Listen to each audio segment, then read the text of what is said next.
the servant's chair, was already waiting for Rosamund Ellery. Before the first guest had crossed the threshold of Greycombe Hall, it stood near the sideboard, narrow-backed, plain-legged, and low enough that any lady seated upon it would appear to have slipped halfway out of society and into service. England, 1851. By 7:30 that evening, the dining-room blazed with beeswax candles and reflected gold from the polished plate, while beyond the tall windows the lawns of Hampshire darkened into a smooth, violet dusk. Every place at the long mahogany table had been measured with care. The Duke of Harrow-mere was to sit at Lady Augusta Kersey's right hand. Sir Piers Kersey was to preside at the head. Miss Lavinia Kersey's place had been angled so the candlelight would favour her pale shoulders and carefully dressed curls. Rosamund had corrected the cards herself, because Lady Augusta disliked an error almost as much as she disliked being caught making one. She had done it quietly, with ink still drying on her fingers and no expectation of thanks. A poor relation at Greycombe learned to be useful before she learned to be loved. Rosamund had lived there long enough to know which hinges complained, which footman limped when the weather changed, which silver salt-cellar had a loose lid, and which compliments Lady Augusta would offer before delivering a wound. She knew, too, that tonight mattered. Adrian Loxley, Duke of Harrow-mere, had come into the county after years of absence, and every house within 12 miles had suddenly remembered its daughters.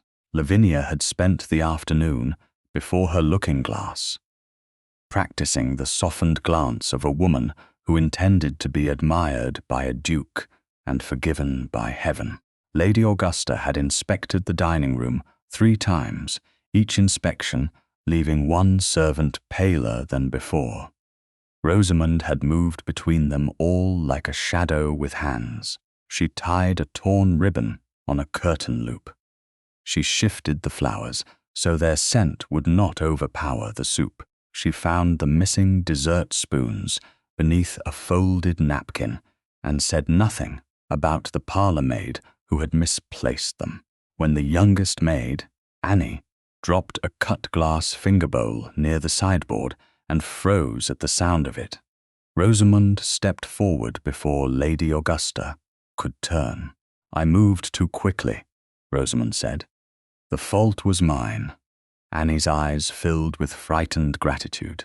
Lady Augusta looked from the broken glass to Rosamund's plain evening gown, then smiled the small, bright smile that always warned of payment later. "How fortunate," she said, "that you are accustomed to small accidents, Rosamund." "Yes, my lady." Rosamund lowered her gaze only far enough to keep obedience visible. Not shame. Never shame if she could help it. Her gown had once belonged to Lavinia, though no one was meant to notice. Rosamund had turned the faded blue silk, replaced the frayed cuffs with narrow lace from an old fichu, and stitched the hem herself by the light of a single candle. It was modest, clean, and not quite fashionable. At Greycombe, that was the safest kind of beauty, the kind no one felt obliged to punish. From the corridor came the deep murmur of arriving gentlemen, the faint rustle of silk, the careful laughter of women who had not yet decided whom to envy. Rosamund took the last folded napkin from the sideboard and smoothed it beside Lavinia's plate. Her hand paused when she saw the old Kersey family Bible resting on a lower shelf of the sideboard, half hidden behind a wine tray. It was a large, leather-bound volume with brass corners worn dull by generations of hands. Rosamund had dusted around it since she was 14. She had never been permitted to open it. Once, years ago, she had asked whether her mother's name might be written somewhere inside, because Helen Ellery had died before Rosamund was old enough to keep more than the memory of a voice. Lady Augusta had closed the book with such quiet force that the sound had remained in Rosamund's bones.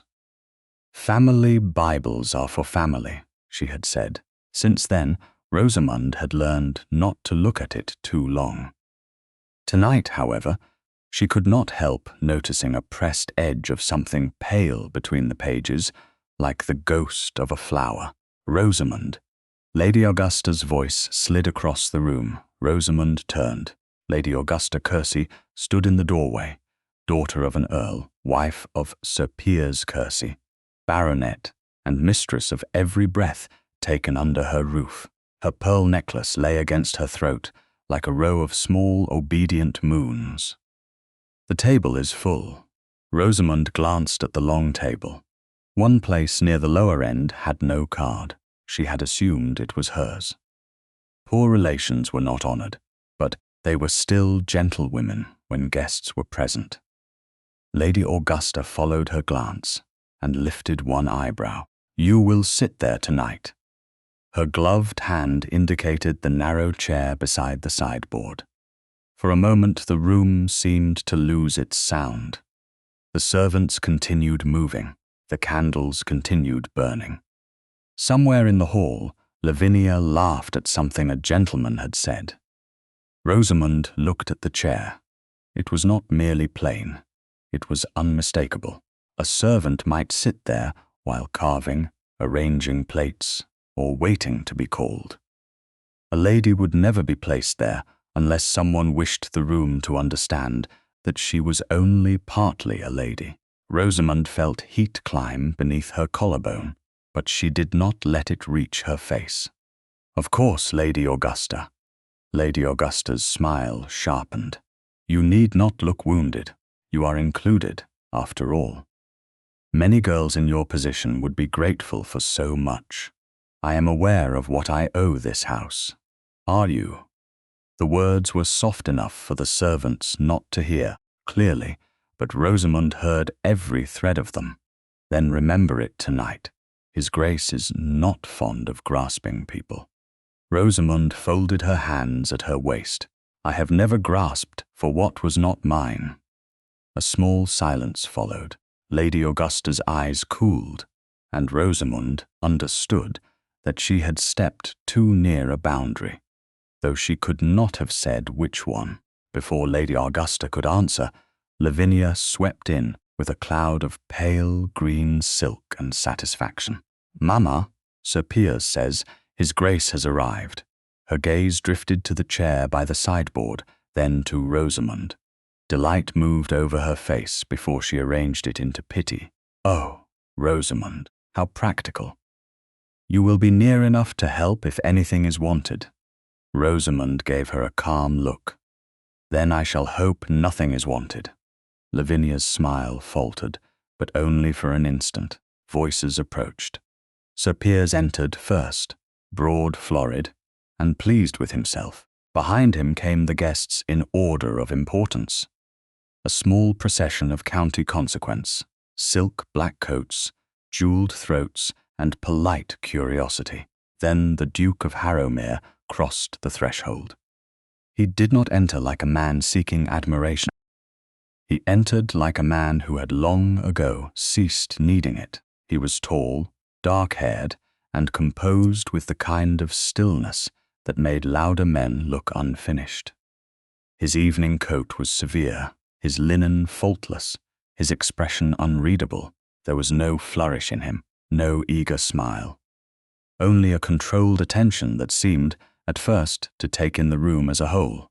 The candles, the silver, the guests, the table. Then his gaze stopped, not on Lavinia, though she had turned slightly to catch the best light. Not on Lady Augusta, who had prepared a welcoming speech. His eyes rested on the servant's chair. Then on Rosamund. She felt the look as surely as if someone had touched the back of her hand.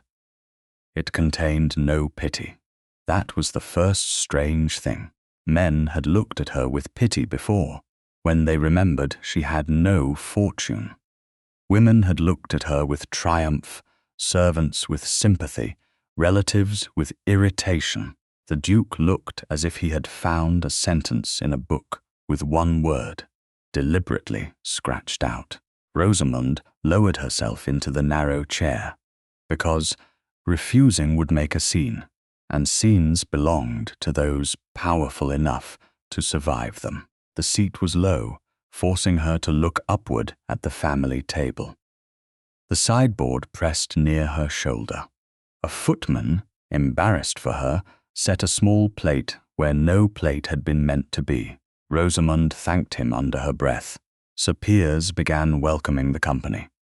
Lady Augusta gestured for everyone to sit. Lavinia took her place with a satisfied rustle. Chairs moved, silk whispered, conversation resumed, fragile at first, then brighter as everyone decided to pretend nothing unusual had happened. That was how cruelty survived in good houses. It dressed well and relied on manners. Rosamund kept her spine straight. She would not hunch. She would not clutch her hands. She would not look toward the family Bible on the shelf, though she felt its presence with an ache that made no sense. She fixed her eyes on the white cloth and reminded herself that a chair could lower the body, not the soul. Across the room, the Duke remained standing a moment too long. Lady Augusta noticed. So did Sir Piers. So did Lavinia, whose smile tightened by the smallest degree. The Duke's gaze moved from Rosamund's face to the chair, then to the empty space at the lower end of the table, where a gentlewoman's place might easily have been set. When he finally spoke, his voice was quiet, polished, and impossible to ignore. "Lady Augusta," he said, "is Miss Ellery always seated apart from the family?" For one careful second after the Duke spoke, the whole dining room forgot how to breathe. Lady Augusta's hand remained above the back of her chair, her fingers curved, as if she had meant to sit and had discovered the wood had turned to ice. Sir Piers looked from the Duke to Rosamund, with the irritation of a host who had offered an excellent dinner and found his guest examining the crack beneath the carpet. Lavinia's fan stopped halfway open.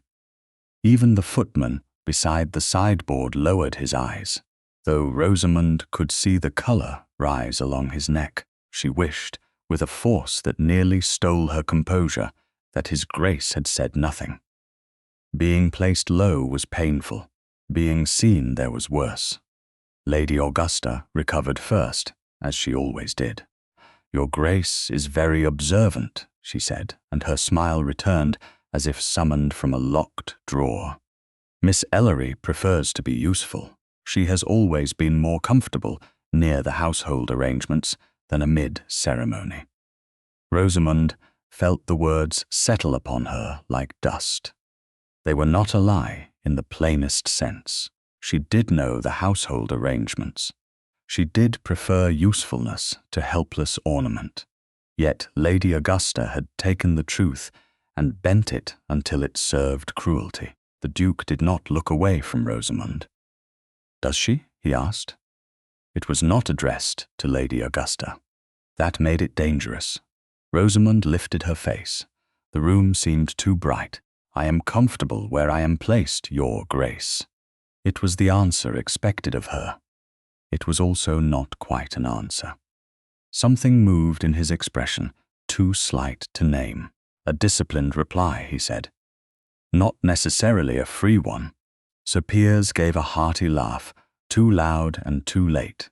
"Come now, Harrow-mere, we are a family party, not a committee of reformers. Miss Ellery is my wife's relation in a distant way.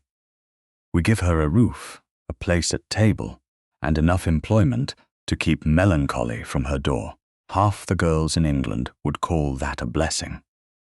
"Half the girls in England have not been asked," the Duke said mildly.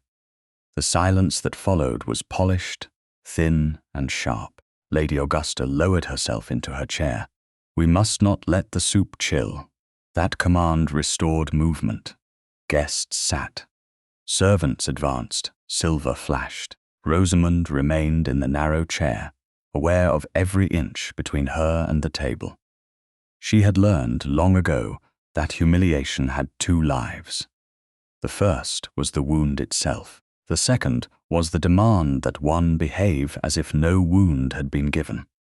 Sir Piers took up his spoon with renewed cheer. Miss Ellery has a sensible nature, no dangerous accomplishments, no expensive habits, no foolish expectation of fortune. We have done our duty by her, and she has done hers by us. How tidy, the Duke said. Sir Piers missed the edge beneath the courtesy, or chose to miss it. In these matters, tidiness is mercy. Dependents who forget themselves make unhappy households. Lavinia tilted her head toward Rosamund with an expression of graceful regret. Rosamund has never forgotten herself, Papa. That is why she is such a comfort. She knows exactly what she is. The words were soft enough to pass as praise. Several guests smiled politely. Rosamund placed her hands in her lap so no one would see her fingers close. She had endured sharper remarks. She had endured them at breakfast, in corridors, before seamstresses, before visiting cousins who looked at her altered gowns and then looked away. But tonight, the Duke was listening. That changed the shape of the injury. It gave the insult a witness. It made her want, foolishly and dangerously, to answer. Lady Augusta sent her one warning glance. Rosamund accepted it. Then Sir Piers turned the conversation toward the old estate, clearly pleased to move away from chairs and charity. Greycombe has stood nearly 300 years, Your Grace. The chapel alone dates from Queen Anne's time, though Augusta insists it feels older when the roof leaks. A little laughter followed. It is older, Rosamund said before she could stop herself. Every head turned. Lady Augusta's face did not change, but something behind her eyes tightened. Sir Piers blinked. I beg your pardon? Rosamund felt her heart strike once, hard. She could retreat. She could apologize. She could fold herself back into the narrow chair and become useful again. Instead, she looked at the table rather than at Lady Augusta. The present roof was repaired in Queen Anne's reign, Sir Piers, but the east wall is earlier. There is a carved shield near the vestry door with the Kersey knot and the date 1609. Edmund Kersey had the old records moved there when the south wing was damp. At least, that is what the house accounts say. Sir Piers stared at her as if the sideboard had begun reciting Latin. Lavinia gave a brittle laugh. Rosamund reads everything she dusts. It makes her sound very learned until one remembers the source. House accounts are often excellent sources, the Duke said. They are less vain than family portraits. Rosamund's eyes moved to him despite herself. He was looking at her with grave attention, not amusement. You have read the estate accounts, Miss Ellery? He asked. Lady Augusta answered before Rosamund could. Old papers keep her occupied in wet weather. One allows small liberties in the country. I asked Miss Ellery. His voice remained calm. That was what made it impossible to dismiss. Rosamund swallowed. Yes, Your Grace. Only the uncatalogued bundles in the East Cabinet. Lady Augusta once asked me to sort damaged papers from sound ones. And you remembered the chapel repairs? I remembered the name Edmund Kersey, she said, and did not know why the name felt colder in her mouth than the others. At that, the Duke's gaze sharpened, not visibly to most, perhaps. But Rosamund saw it. The stillness in him deepened. Edmund Kersey, he repeated. Sir Piers set down his spoon. My elder cousin, dead these many years. A melancholy business. No need to trouble the ladies with it. Was he not the heir before you? The Duke asked. For a time. Sir Piers waved one hand. He died young. No surviving issue. The estate passed properly. Dry family history. Few family histories are dry, the Duke said. They are only dried afterward by those who survive them. Lady Augusta's spoon touched porcelain with a delicate sound. How philosophical, Your Grace. Not at all, merely accurate. Rosamund kept her eyes lowered, but her thoughts had begun moving with frightening speed. Edmund Kersey, Helen Ellery, the old Bible on the sideboard. Lady Augusta's anger years ago when Rosamund had asked whether her mother's name appeared inside. There was no connection. There could not be. A girl in a narrow chair should not build castles from dust and a name. Yet the Duke had heard something. She felt it in the air. Lavinia, sensing attention sliding away from her, leaned forward. Your Grace, you must not encourage Rosamund too much. She has a fondness for sad old stories. It comes of having so few cheerful ones of her own. A few smiles returned, relieved to recognize cruelty in its familiar costume. Rosamund looked at her plate. She had not yet taken a bite. The soup had cooled at the rim. The Duke turned his wineglass once by the stem, but did not drink. Sad stories are not always unimportant, Miss Kersey. Sometimes they are only unfinished. Lavinia's smile thinned. Lady Augusta changed the subject with practiced elegance. She spoke of county roads, of an upcoming assembly, of the inconvenience of damp weather for carriage wheels. Sir Piers added a joke about tenants complaining as naturally as rooks. Guests followed where rank and comfort led them. Yet the dinner never recovered its ease. The Duke asked Rosamund 3 more questions before the fish was removed. Each was proper. Each was impossible to call favoritism. He asked whether the chapel was still used at Christmas. He's asked whether the family records had been kept in the same cabinet since the repairs. He asked whether the old Kersey Bible remained at Greycombe. At that last question, Lady Augusta's knife paused. Rosamund felt the room tilt inward. The Bible, Sir Piers said. Somewhere, I suppose. These old houses are full of heavy books no one reads. It is on the lower shelf of the sideboard, Rosamund said. The answer escaped too quickly. Lady Augusta looked at her then, and the warning was no longer silent. It was a door closing. The Duke followed Rosamund's glance toward the sideboard, where the brass-cornered volumes sat half in shadow. His expression did not change, but the atmosphere did. Rosamund had the strange sensation that the room had become a page, and that His Grace had just found the first line worth reading. Dessert came. Conversation brightened by force.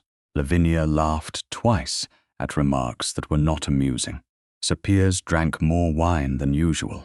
Lady Augusta praised the apricot tart, as if nothing in the world had gone wrong. Rosamund answered when addressed, and otherwise held herself still. She told herself not to hope.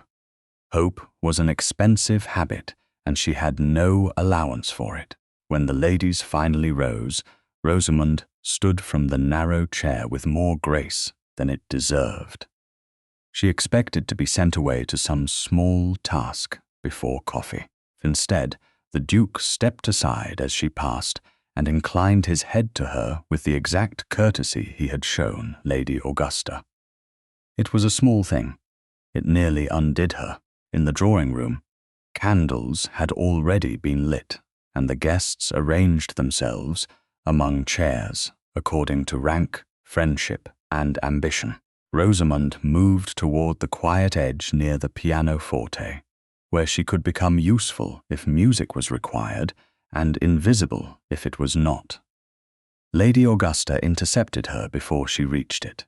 "Not a word more tonight," she murmured. "You have already made yourself noticeable enough." Rosamund looked at her aunt by marriage, at the pearls, the smooth brow, the mouth that could smile while erasing a person. "I answered what I was asked. That is not always innocence." Before Rosamund could reply, the Duke entered with Sir Piers behind him. The gentleman had not lingered long over port. That, too, was noticed. His Grace crossed the room not toward Lavinia, though she had positioned herself near the best chair, but toward Lady Augusta. His tone was courteous enough for every guest to hear. "Lady Augusta, I find myself interested in the Kersey family records. Since Miss Ellery has reminded us that the old Bible is still in the room, may I see it?" The air changed again. Lavinia's fan snapped shut. Sir Piers gave a short laugh that held no humour. Lady Augusta stood very still. Rosamund felt the blood leave her hands. On the sideboard in the dining room, the old Bible waited with its worn leather, its brass corners, and its forbidden pages. The Duke looked from Lady Augusta to Rosamund, then back again. "After all," he said gently, "family books are most useful when one wishes to know who belongs in a family." Lady Augusta did not refuse the Duke at once. Refusal would have been too plain, and plain things were vulgar in drawing rooms. Instead, she let her gaze travel over the gathered company, over Lavinia's bright expectancy, over Sir Piers's reddening face, and at last over Rosamund, who stood near the pianoforte with her hands folded so tightly that her fingertips had begun to ache. "How fond you are of old records, Your Grace," Lady Augusta said. "Most gentlemen prefer cards after dinner. Most gentlemen are welcome to them." The Duke's voice remained even. "I prefer accuracy." Sir Piers laughed again, though this time the sound ended quickly. "Accuracy in a family Bible? My dear Harrow-mere, you give too much dignity to household sentiment. Births, deaths, marriages, locks of hair, pressed flowers, a dozen names written by grieving hands. It is hardly a document for serious men. Then there can be no harm in looking at it." That quiet answer settled over the room with more force than any command could have done. Lady Augusta turned to a footman. "Bring the Bible from the dining room." The young man hesitated only an instant before bowing. Rosamund watched him go, and felt the floor lose its certainty beneath her. She did not understand why fear had risen so quickly. The Bible was only leather and paper. It could not reach out from its shelf and change a life. Yet, for years, it had been the one object in Greycombe Hall that seemed to look back at her. She had dusted the table beneath it. She had carried flowers past it. She had once seen Lady Augusta place a hand upon its cover when speaking of duty, as if the book itself belonged to her authority. Now it was coming into the drawing room because a duke had asked for it, and every person present sensed that something more than curiosity had been invited in. Lavinia moved closer to Lady Augusta, her fan held at her waist. "Mamma, surely this is unnecessary. Rosamund's little knowledge of dusty cupboards doesn't need to become tonight's entertainment." "Miss Kersey," the Duke said, "if a room can survive gossip, it can survive a page." Lavinia coloured. A few guests lowered their eyes. Rosamund ought to have felt satisfaction. She felt only dread. The footman returned with the volume in both hands. It was larger in the drawing room than it had seemed on the sideboard, as if candlelight had given it weight. The brass corners were dark with age. The leather had cracked along the spine. A faint scent rose from it when the footman placed it on the small rosewood table near Lady Augusta, a smell of dust, paper, and something dry that reminded Rosamund of the chapel after winter rain.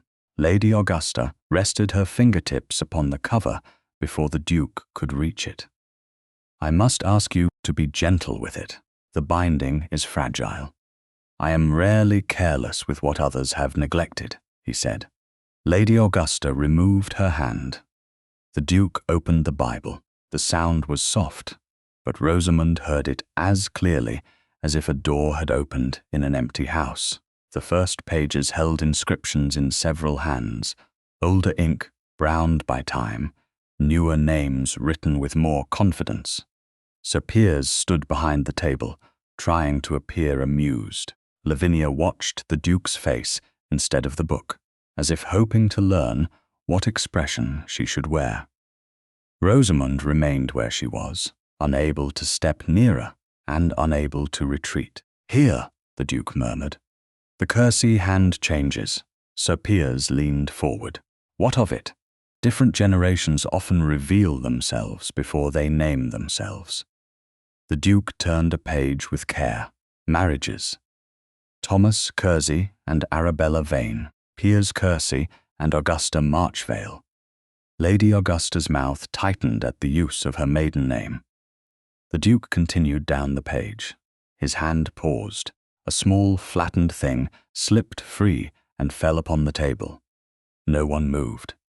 It was a violet, pressed so thin that it seemed almost transparent. Its color faded, but not gone. Rosamund stared at it. For a moment, she could not have said why her throat had closed. A flower was nothing, a scrap of old tenderness, a lady's keepsake. Yet it lay there between them with the helpless intimacy of something once hidden by a hand that trembled. "How sentimental," Lavinia said lightly. Perhaps some housemaid used the book to dry flowers. "Housemaids are not often invited to press flowers between marriage pages," the Duke replied. He did not look at her. He looked at the line beneath the place where the violet had rested. His expression changed. Not much. Enough. The room leaned toward him without moving. "Edmund Kersey," he read. Lady Augusta went perfectly still. Sir Piers's face darkened. "And Helen Ellery." Rosamund's breath vanished. Her mother's name did not sound the same when spoken by the Duke.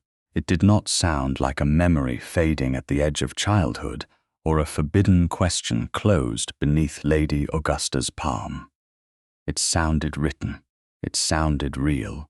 Lady Augusta recovered with dangerous grace. "A mistaken entry. Families are full of them. Young people imagine attachments. Servants repeat nonsense. Elderly relatives write down rumors. Edmund was often ill." He was indulged. "The entry is not in a servant's hand," the Duke said, "nor is it placed among rumors." Sir Piers reached toward the book. "Enough of this. The past is settled."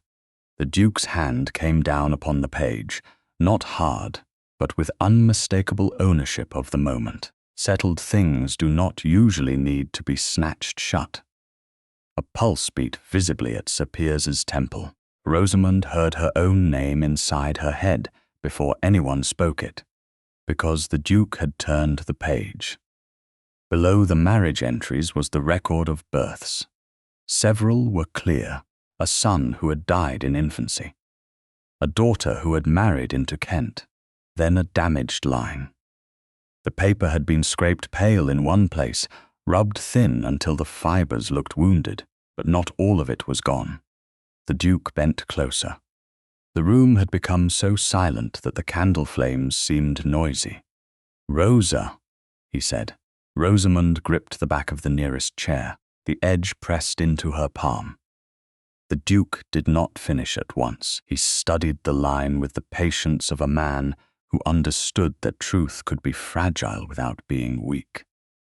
"Rosamund," he said. Her name passed through the drawing room like a struck bell. Lavinia whispered, "That's absurd." Sir Piers seized the cover and pushed it down. The Bible closed with a heavy sound. Rosamund flinched before she could stop herself. The Duke turned his head slowly toward Sir Piers. "You close books very quickly for a man who considers them unserious." "I will not have my family mocked by old ink and an ambitious dependent," Sir Piers said. His voice had lost its dinner cheer. "Miss Ellery is no one's enemy," the Duke said. "Then why does confusion follow her?" Lady Augusta asked.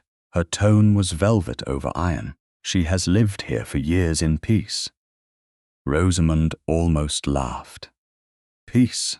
That was what the powerful called silence when they had arranged it. The Duke looked at her then, and his gaze steadied something she had not known, was shaking. "Miss Ellery," he said, "have you ever been told that your mother's name appeared in this book?"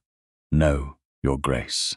Her voice was quiet, but it did not break. "Have you ever been permitted to examine it?" Lady Augusta's eyes warned her again. Rosamund felt the warning. She also felt the narrow chair from the dining room beneath her memory, felt the low seat, the sideboard near her shoulder, the room pretending not to see. "No," she said. "I was told it was for family." The words landed. No one softened them. No one could. The Duke looked back at Lady Augusta. "Then we are faced with a curious arrangement. A young woman is seated as if she does not belong, while a family Bible appears to suggest that someone once believed she did." Sir Piers gave a cold smile. "Suggest. That is the word. A scraped page and a dead woman's name suggest nothing useful. Without parish proof, there is no claim, no matter how touching Miss Ellery's performance may be." "I have made no claim," Rosamund said. The room turned toward her again. She had not meant to speak. Now that she had, she would not pull the words back. "I have asked for nothing tonight. I sat where I was placed. I answered what I was asked. If there is shame in this room, Sir Piers, it was not brought here by me." The silence after that was different. It had edges. Lady Augusta's face became very pale beneath the candlelight. Lavinia looked as if Rosamund had struck a note on the pianoforte that no one knew was there. The Duke's eyes did not leave Rosamund's face. For the first time that evening, something like warmth entered them, though it was disciplined at once. "Well said," he murmured. Then he turned to the closed Bible. "This book is not final proof, Sir Piers.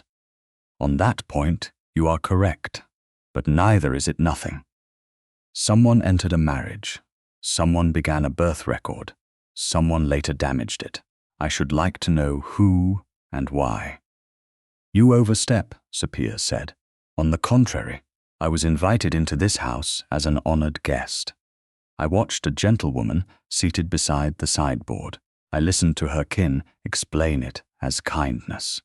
Then I opened a family record and found her name half erased. If concern is overstepping, I shall overstep with consistency." A tremor of shock moved through the guests.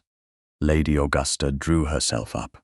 "Your Grace, you cannot mean to interfere in private family matters."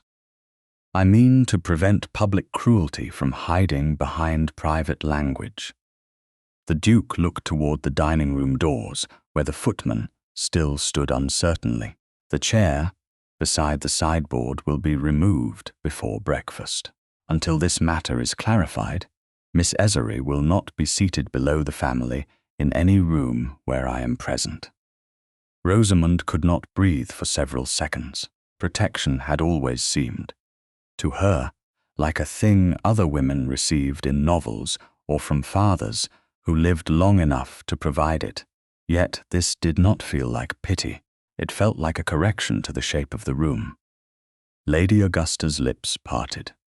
No sound came. Sir Piers' anger had gone quiet, which made it more dangerous.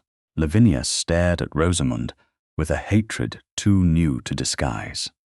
The Duke placed one hand lightly upon the closed Bible.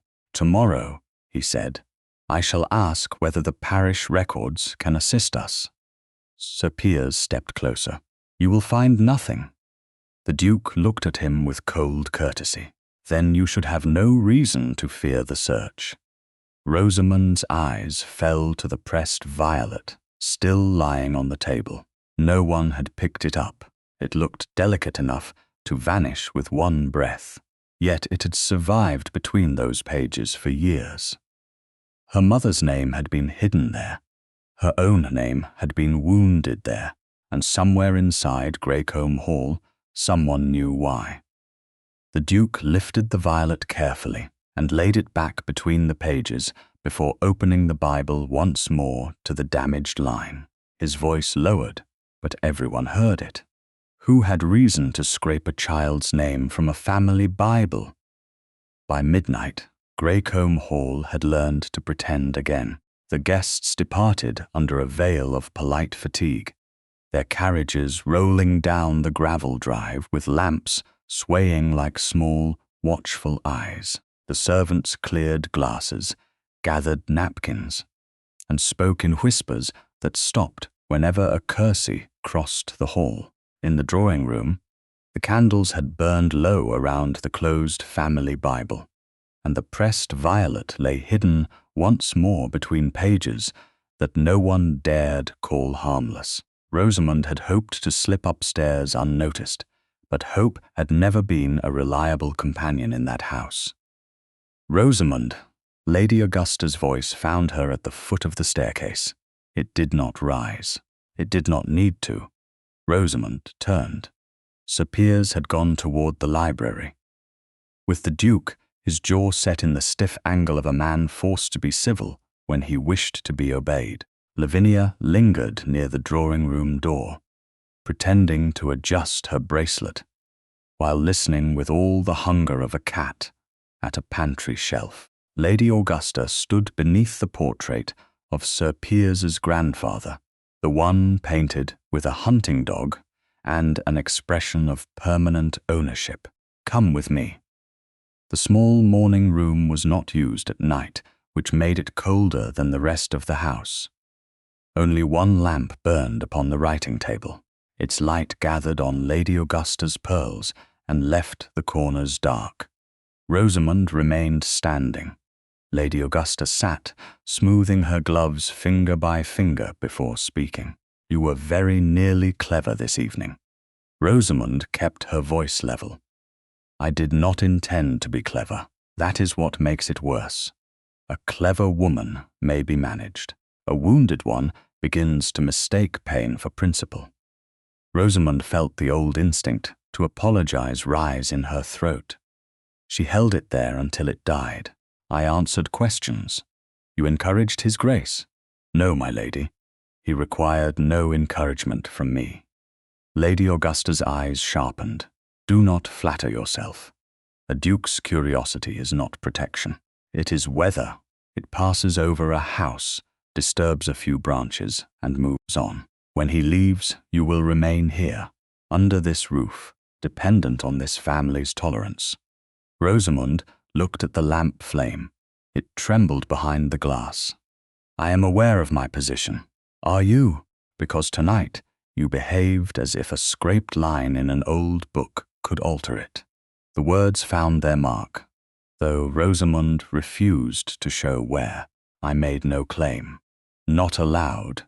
Lady Augusta leaned forward. "That is the most dangerous kind of claim, the kind carried in silence, with wide eyes and injured dignity. Men of rank are absurdly susceptible to it when they are bored." Rosamund's hands remained folded, but her nails pressed into her palms. "My mother's name was there." For the first time, Lady Augusta's composure shifted. "Not much, just enough. Your mother's name has been many places. Poor women learn to attach themselves to better houses." Rosamund's breath caught, but she forced it steady. Was she poor? She was unsuitable. That is not the same answer. Lady Augusta rose. The pearls at her throat gleamed like little teeth. "You will not question me. You will not encourage servants to chatter. You will not look through cupboards, cabinets, chapel boxes, registers, or memories. If His Grace asks you what you wish, you will say you are content." Rosamund saw again the narrow chair near the sideboard. She felt again the Bible closing under Sir Piers's hand. Something inside her, long trained to bend, did not bend this time. "I am not content." The room became very quiet.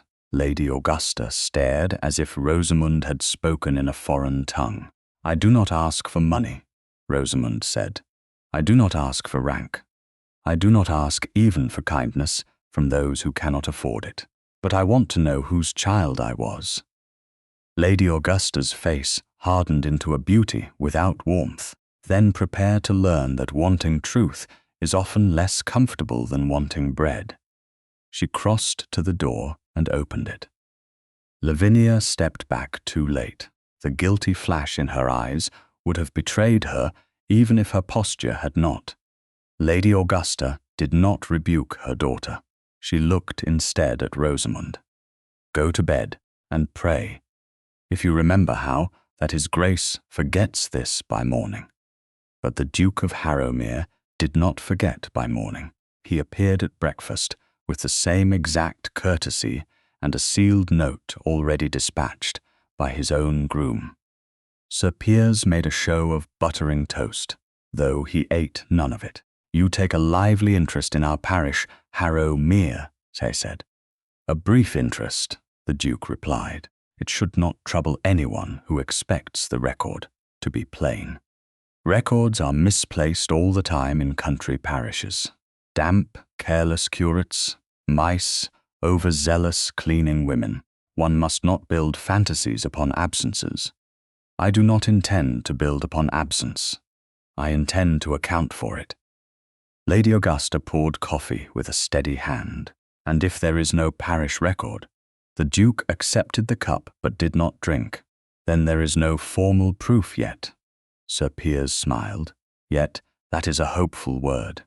It is a patient one." Rosamund sat at the farthest end of the table, not beside the sideboard, because the Duke had spoken, and no one had dared restore the old arrangement while he remained in the house. The chair beneath her was proper, carved, and high enough that she did not have to look up like a child receiving judgment. It should have been a victory.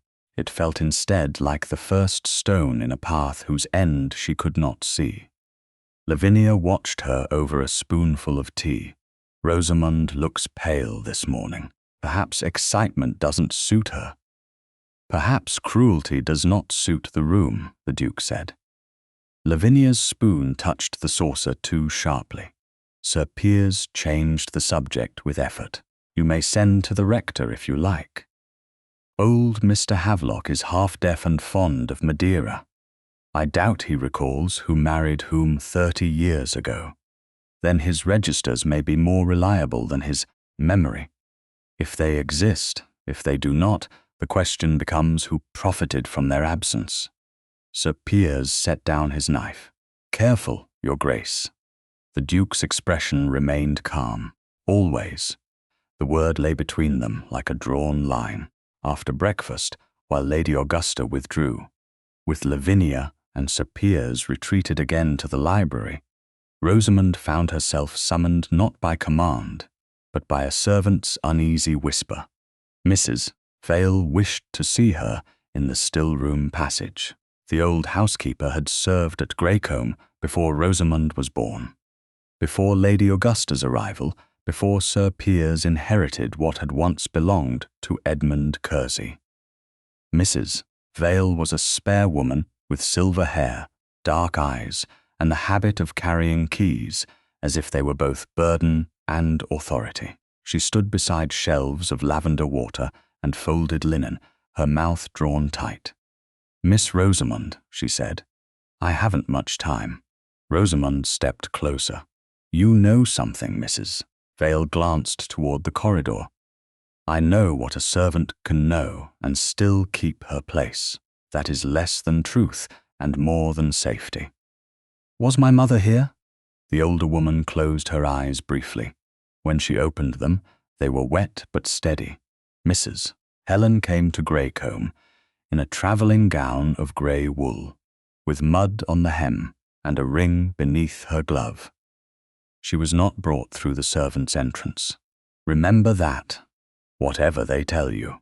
Mr. Edmund met her at the chapel door himself. Rosamund's hand went to the shelf beside her. "Mrs. Helen?" That is what he called her. Softly, but I heard. "Were they married?" Mrs. Vale's lips trembled. "I did not see the vows. I only saw the ribbon after. White, with a violet stitched at the end. It was put away near the family pew, where such things were kept when the house still had a conscience." Footsteps sounded beyond the door. Mrs. Vale caught Rosamund's wrist, not roughly, but in urgency. Do not ask Lady Augusta where it is. Ask the wood, not the mouth. The old panel near the pew sits loose when the weather changes." The door opened before Rosamund could answer.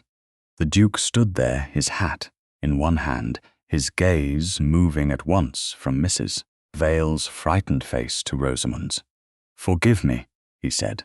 "I was told Mrs. Vale might direct me to the chapel key." Mrs. Vale drew back and lowered her eyes. "The chapel key hangs in my room, Your Grace. Then perhaps you will walk with us." Rosamund understood what he had done. He had offered protection without saying the word. He had made Mrs. Vale's knowledge official enough to be noticed, but not yet exposed. The housekeeper looked at him for one brave second.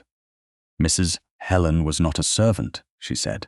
"If anyone says it, they're lying." The Duke went very still. "Thank you, Mrs. Vale."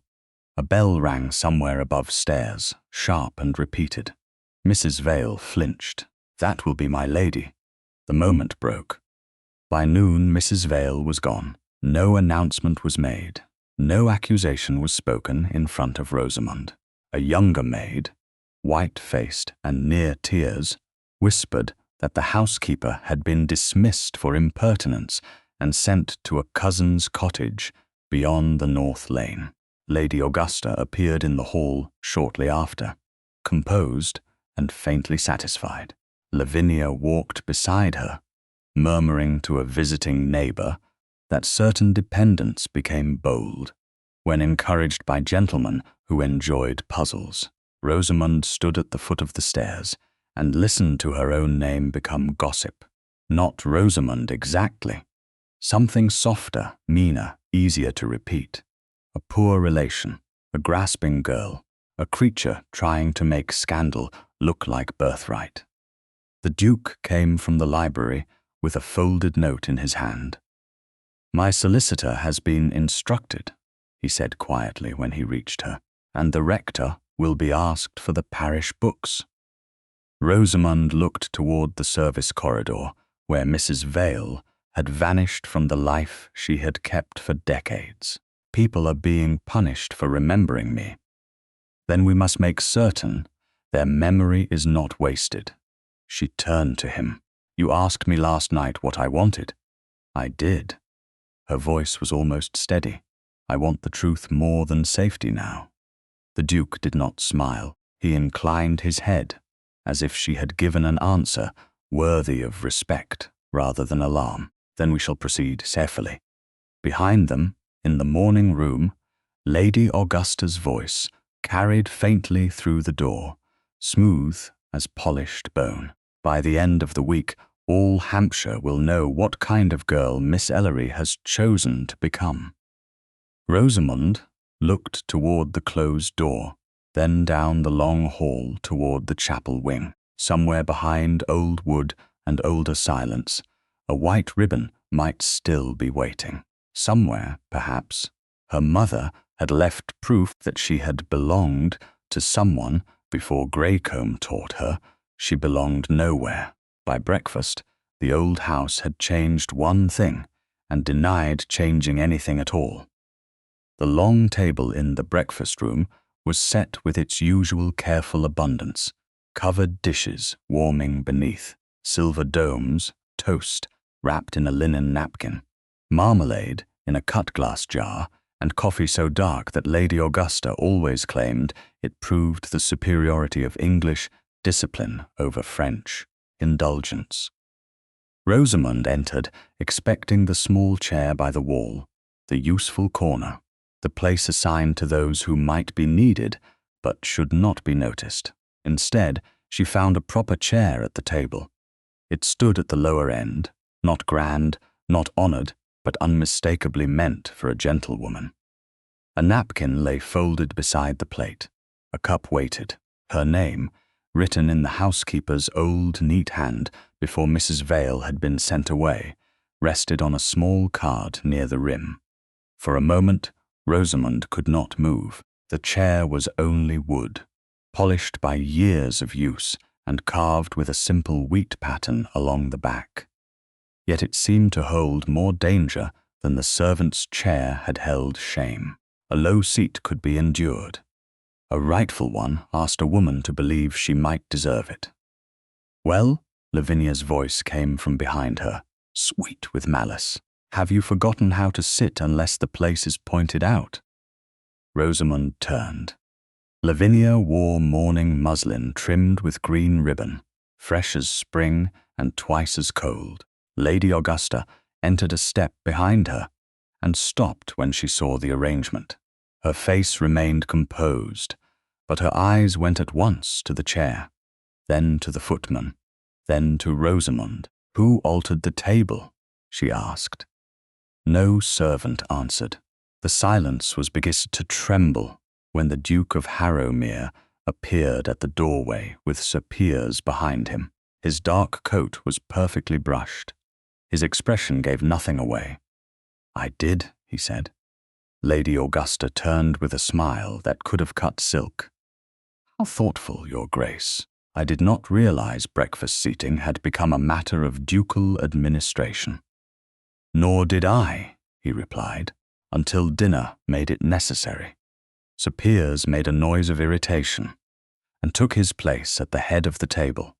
"For heaven's sake, Augusta, let the girl sit. Harrow-mere has a fancy this week. It will pass." Rosamund heard the insult, but she also heard the fear beneath it. That was new. Lady Augusta sat slowly. "Miss Ellery has always been accommodated according to her circumstances." "Then let us improve the circumstances by beginning with the chair," the Duke said. He looked at Rosamund. "Will you sit, Miss Ellery?" The invitation was formal enough to save her from spectacle.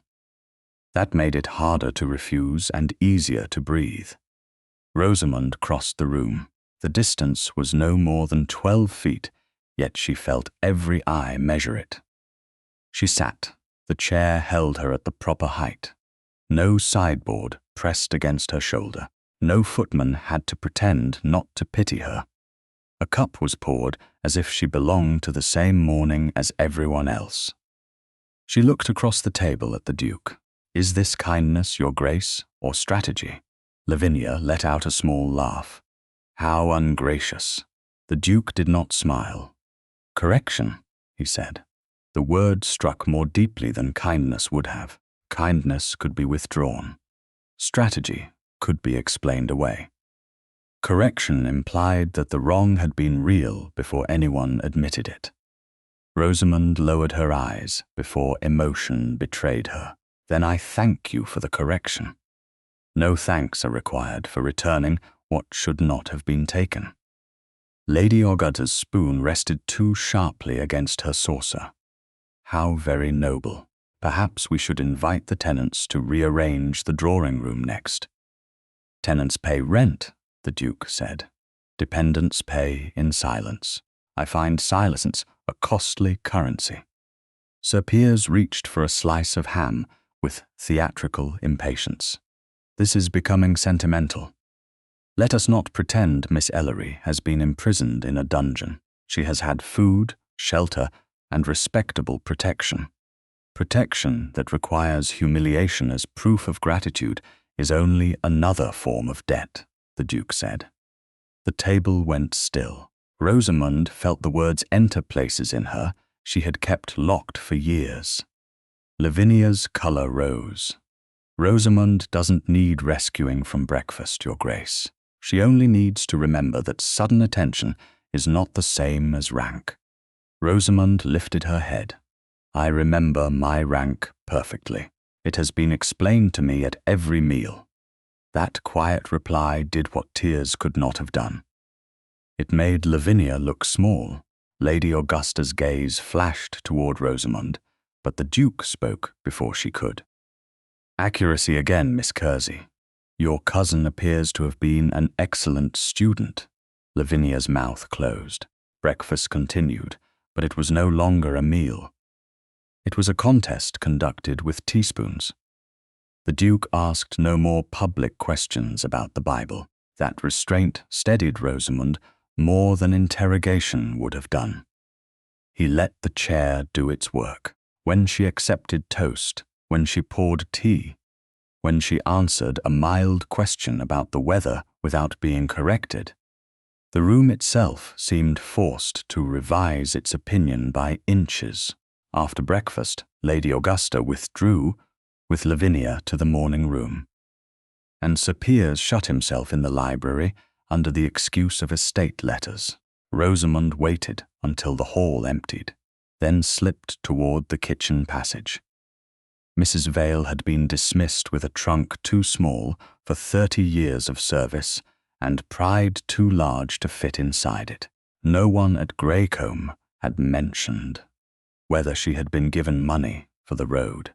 Rosamund found a small basket in the pantry, added bread, cheese, cold chicken, and a jar of preserves, then wrapped everything in a clean cloth. Annie, the young maid, saw her and whispered, "Miss, they'll be angry if they know." "Then they must not know because of you," Rosamund said gently. Annie's frightened eyes softened. "Mrs. Vale always said you were the only lady here who knew when not to ring." Rosamund almost smiled. "That may be the finest compliment I have received." The north lane lay beyond the kitchen garden, a narrow road between hedges damp from morning mist. Mrs. Vale's cousin's cottage stood less than a mile from the house, small, whitewashed, and leaning a little under its thatch, as if listening to old secrets. Mrs. Vale opened the door before Rosamund knocked twice. She looked older than she had the day before, not because dismissal had weakened her, but because service had stopped holding her upright. "You should not have come," she said. "I know." Rosamund held out the basket. "But I did." Mrs. Vale looked at the food, then at Rosamund's face. "Kindness is dangerous when powerful people are ashamed. Then let them be ashamed accurately." The old woman gave a faint, surprised breath that might have become a laugh in a kinder world. She let Rosamund inside. The cottage smelled of peat smoke, lavender, and damp wool. There was no room for ceremony. Mrs. Vale set the basket on the table and reached into the pocket of her plain apron. "I kept this because I was a fool," she said, "or because one day I hoped not to be." She placed a folded scrap of yellowed paper in Rosamund's hand. It was torn along one side, as if pulled from a larger notice. The print had faded, but several words remained clear. Edmund Kersey, of Greycombe Hall, and Helen Ellery. Below that, a date. Rosamund read it once, then again. The date was before her birth. Her heart did not leap. It steadied. The difference frightened her. "Is it from a wedding notice?" "From a county paper," Mrs. Vale said. "It was removed from the breakfast room before most of the household saw it. Mr. Edmund was ill by then, but he was alive. He was proud of her. Do not let them make you think otherwise." Rosamund folded the scrap with care. "Why did you not tell me before?" Mrs. Vale's eyes filled. "Because truth is not always enough to feed a dismissed servant. Forgive me." Rosamund reached across the table and covered the older woman's hand. "You are telling me now." When Rosamund returned to Greycombe, Lavinia was waiting near the garden door, with triumph already arranged upon her face. Lady Augusta stood a few paces behind her. "How charitable," Lavinia said. "Or should I say secretive? Wandering alone to cottages now, Rosamund. People will wonder whether you are delivering food or receiving instructions." Rosamund kept the folded scrap hidden inside her glove. "I visited a woman dismissed after decades of service." "Without permission?" Lady Augusta asked. "With conscience." Lavinia laughed. "Listen to her. Yesterday she was grateful for scraps. Today she speaks like a reforming pamphlet. Perhaps His Grace likes that sort of thing." The accusation was soft but poisonous. It was meant to stain both kindness and reputation at once. Before Rosamund could answer, the Duke's voice came from the corridor. "If Miss Ellery's errand concerns Mrs. Vale, then It concerns a servant unjustly removed after assisting my inquiry." Lavinia turned sharply. The Duke stood with his hat in one hand and a folded paper in the other. "Any impropriety you attempt to attach to compassion will reflect upon the person attaching it," he said, "not upon Miss Ellery." Lady Augusta's eyes narrowed. "You speak with remarkable certainty. I try to reserve certainty for moments when evidence is visible." His gaze moved briefly to Rosamund's gloved hand, then away as if protecting what he had guessed. A footman entered with a silver tray, grateful for the interruption and terrified to be it. "An invitation, my lady." "From Lady Eastmere." Lady Augusta opened it. Her expression shifted almost imperceptibly. Lavinia leaned close. "The County Assembly," she said. The words spread through the hall like the first roll of distant thunder. Rosamund felt the scrap of paper against her palm, hidden and warm from her skin. The secret had left the dining room. Now it would enter Hampshire. The County Assembly was held 2 nights later in a long room above the market hall at Alresford, where the windows rattled when carriages passed below, and every candle seemed determined to expose rather than flatter. Rosamund had not intended to attend. Lady Augusta had made that clear without saying it directly, which was how she preferred all commands that might later be denied. Lavinia's maid had been instructed to leave no fresh trimming for Rosamund's gown, and the only gloves offered to her had a tiny tear near the thumb. Yet the Duke of Harrow-mere had sent word that he expected the Kersey party at Lady Eastmere's assembly, and expectation from a duke was a carriage stronger than 4 horses. So Rosamund stood in her small room at Greycombe, pinning a length of pale ribbon over the place where Lavinia's old blue silk had faded at the bodice. The gown was not new. It did not pretend to be, but it was clean, carefully altered, and shaped by hands that had learned to make scarcity look like discipline. She tucked the folded scrap from Mistress Vale into the lining of her glove. Edmund Kersey, Helen Ellery, a date before her birth. The paper had not changed since she first read it, yet it seemed heavier each time she touched it. Below stairs, Lavinia's voice floated upward in a bright complaint about country assemblies, inferior musicians, and the misery of being stared at by families with fewer than 10,000 a year. Rosamund looked once into the glass. She saw no heiress, no adventuress, no tragic heroine from a circulating library. She saw a woman in altered silk whose life had become dangerous because a name had survived being hidden. "You needn't come down if you're frightened," Lavinia said from the doorway. Rosamund turned.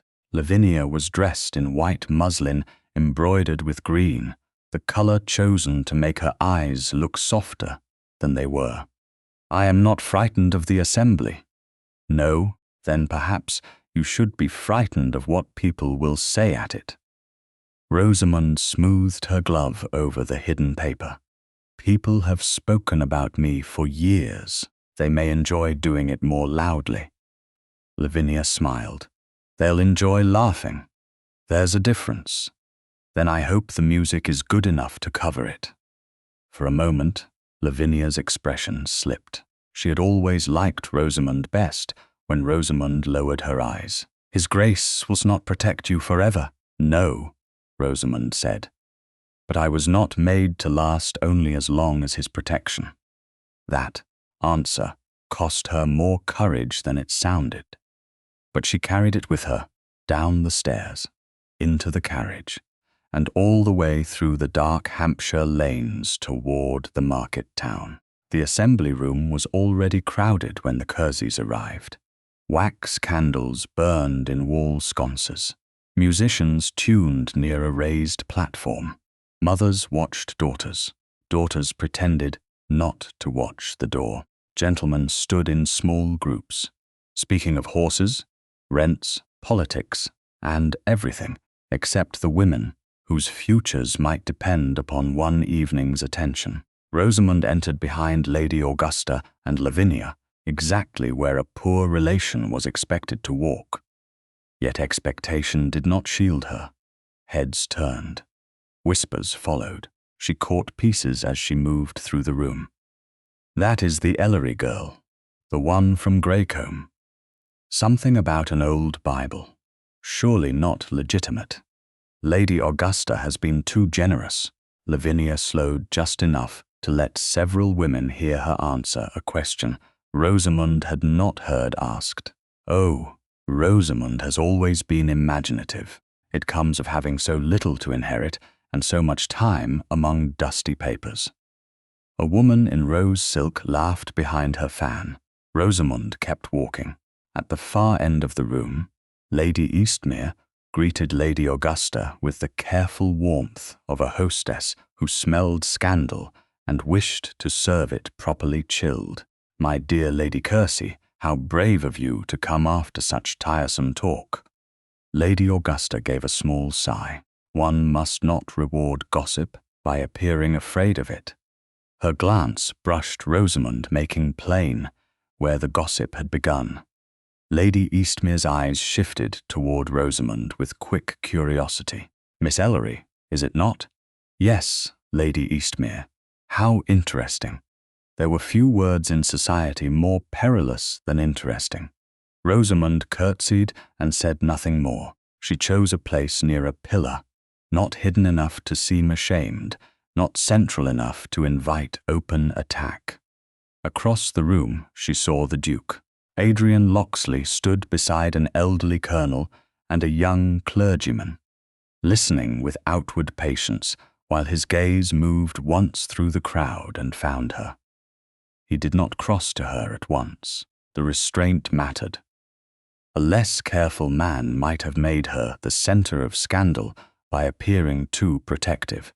The Duke merely inclined his head, a courtesy so exact that no one could call it intimate and no one could mistake its respect. Rosamund's breathing eased. Lavinia noticed. Of course she did.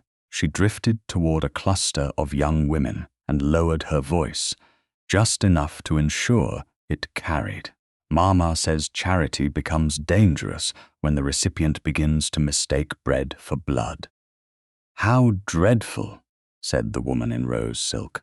"And does Miss Ellery truly claim kinship?" "Rosamund claims nothing aloud," Lavinia answered. "That is how she makes others claim it for her."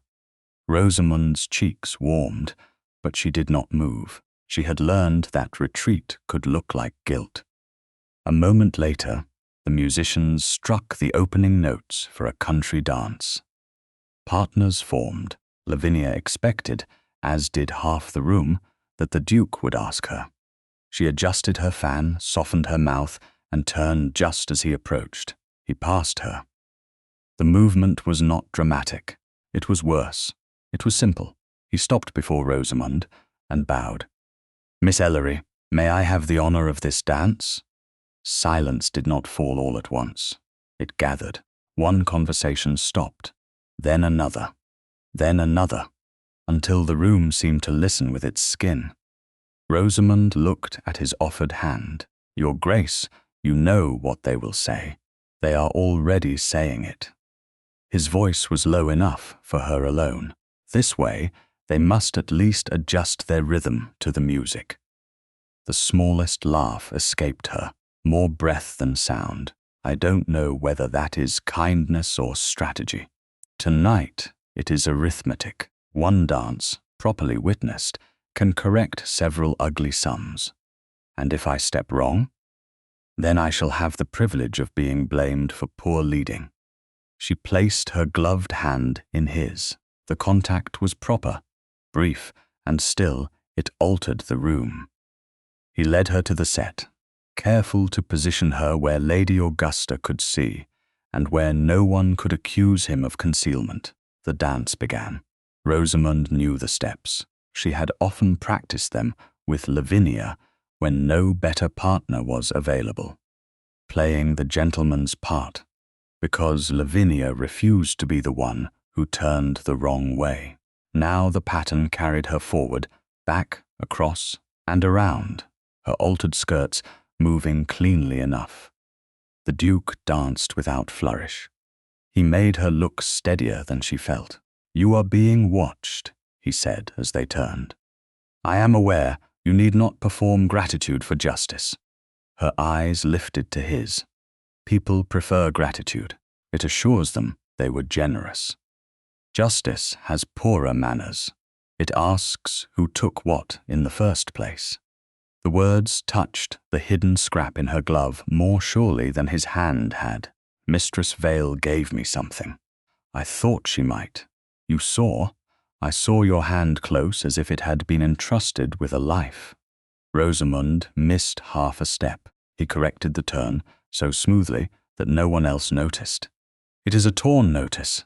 My mother's name, Edmund Kersey's, a date before I was born. Then it matters. Sir Piers will say it proves nothing. He may. Men often call a key useless until it opens the door they meant to keep locked." The dance ended with a bow and a curtsy. Applause rose politely, but beneath it came whispers sharpened by surprise. Lavinia's face had gone pale with anger. Lady Augusta looked composed, which meant she was furious. Before Rosamund could retreat, an elderly woman in black bombazine touched her sleeve. "Forgive me, Miss Ellery." "Did I hear the name Helen Ellery?" Rosamund turned. The woman's cap was plain, her gloves mended, but her eyes were bright with uneasy recognition. "You knew her only by sight." "I am Mistress Alder, widow of the late parish clerk at St. Bartholomew's. There was talk when I was a young wife, a pretty woman in grey, a hurried marriage, some said. Then the register was removed." The Duke stepped nearer, not crowding, but shielding the conversation from curious ears. "Removed by whom?" Mistress Alder glanced toward Lady Augusta and lowered her voice. "I wouldn't swear to names in a room full of silk, but my husband was troubled by it. He said a page can't vanish unless a hand lifts it." Rosamund felt the assembly blur around the edges. "Was it destroyed? I do not know. I only know it was not where it should have been when the new rector came." The old woman pressed Rosamund's hand once, then withdrew into the crowd as if afraid of having spoken too much. The Duke looked after her, his face unreadable. "There is our next question. The missing register." "Yes." Across the room, Lady Augusta had begun speaking to Lady Eastmere with a calm that chilled Rosamund more than open rage. Lavinia stood among the young ladies, her fan moving again faster now. Rosamund understood before any printed sheet appeared, before any accusation took shape. The secret had entered county air, and the Kerseys would not let it travel unchallenged. The Duke offered his arm for the walk back to Lady Augusta's party, and Rosamund accepted because propriety allowed it and courage required it. As they crossed the room, whispers followed them more loudly than before. This time, Rosamund did not lower her head. Somewhere between the first note of the dance and the widow's trembling voice, she had stopped feeling like a woman dragged into scandal. She had become a woman walking toward an answer. By the next morning, Rosamund's name had escaped Greycombe Hall in ink. It arrived back at the house, folded into a cheap printed gossip sheet, damp at the edges from a delivery boy's hand and smelling faintly of soot. Annie found it first on the servants' table, where someone had placed it as if scandal were another breakfast dish. By 9 o'clock, every corridor seemed to know before Rosamund did. She came down the back stairs with the torn wedding notice still hidden inside the lining of her glove and found 2 maids falling silent beside the linen press. A footman looked at her, then away. The silence had changed again. It was no longer pity. It was fear of being seen near her. In the breakfast room, No one had touched the eggs. Lady Augusta sat with the printed sheet open beside her plate. Sir Piers stood at the hearth, red-faced and restless. Lavinia arranged herself near the window with an expression of injured innocence so polished it might have been prepared overnight. The Duke of Harrow-mere was not present. That absence made the room bolder. "Come in, Rosamund," Lady Augusta said. Her voice was soft, almost sorrowful. "We must discuss what you have done." Rosamund stopped just inside the door. "What I have done?" Sir Piers snatched up the paper and read in a hard, public voice. "A most curious disturbance at a Hampshire assembly has left several respectable families wondering whether an obscure dependent at Greycombe Hall has mistaken old dust for noble blood. We hear whispers of a family Bible altered, a birth entry conveniently discovered, and a duke's sympathy engaged by a performance of injured virtue." The words moved through Rosamund slowly, each one neat, black, and designed to outlive any denial. Lavinia lowered her eyes. "It is dreadful. Whoever sent it must have known so many details." Rosamund looked at her. "Yes, whoever sent it must have." Lavinia's lashes lifted. "You shouldn't glare at me. It doesn't improve your cause." Lady Augusta folded the sheet with calm hands. "This has gone beyond household embarrassment. It is now public. You must correct it publicly." "Correct truth or accusation?" Rosamund asked. Sir Piers stepped forward. "Do not play clever games. You will write to Lady Eastmere. You will state that you allowed confusion to grow from a damaged family record. You will apologize for distressing Lady Augusta, for embarrassing Miss Kersey, and for drawing His Grace into a matter beneath him." Rosamund felt her pulse beat in her throat. "You wish me to confess to forgery. I wish you to restore order. Those are not the same thing." His eyes hardened. "They are for a woman in your position." Before Rosamund could answer, wheels sounded outside. A carriage stopped before the entrance. Lady Augusta's gaze shifted toward the window, and for the first time that morning, uncertainty crossed her face. The butler appeared at the door a moment later. "Lady Eastmere has called, my lady, with Mrs. Alder and Mrs. Pennicott." Lady Augusta recovered too quickly. "Show them to the drawing-room. Bring the family Bible." Rosamund understood then that this had been arranged, not merely a scolding, a stage. Respectable women would witness her humiliation, carry it back into Hampshire, and make her apology travel faster than the printed accusation. Sir Piers leaned close enough that only she could hear. "Choose carefully. A dependent without references does not drift gently downward. She falls." The drawing-room had been prepared like a small tribunal guised as civility. The family Bible lay on the center table, its brass corners catching the pale morning light. Lady Eastmere sat upright in lilac silk, eager and solemn. Mrs. Pennicott, wife of a magistrate's brother, wore the expression of a woman who adored unpleasant duty. Mrs. Alder, the parish widow from the assembly, sat near the edge of her chair with her gloved hands clasped tight. She looked at Rosamund once, then down. Lady Augusta entered last and took command of the room without raising her voice. "I am grateful to my friends for calling.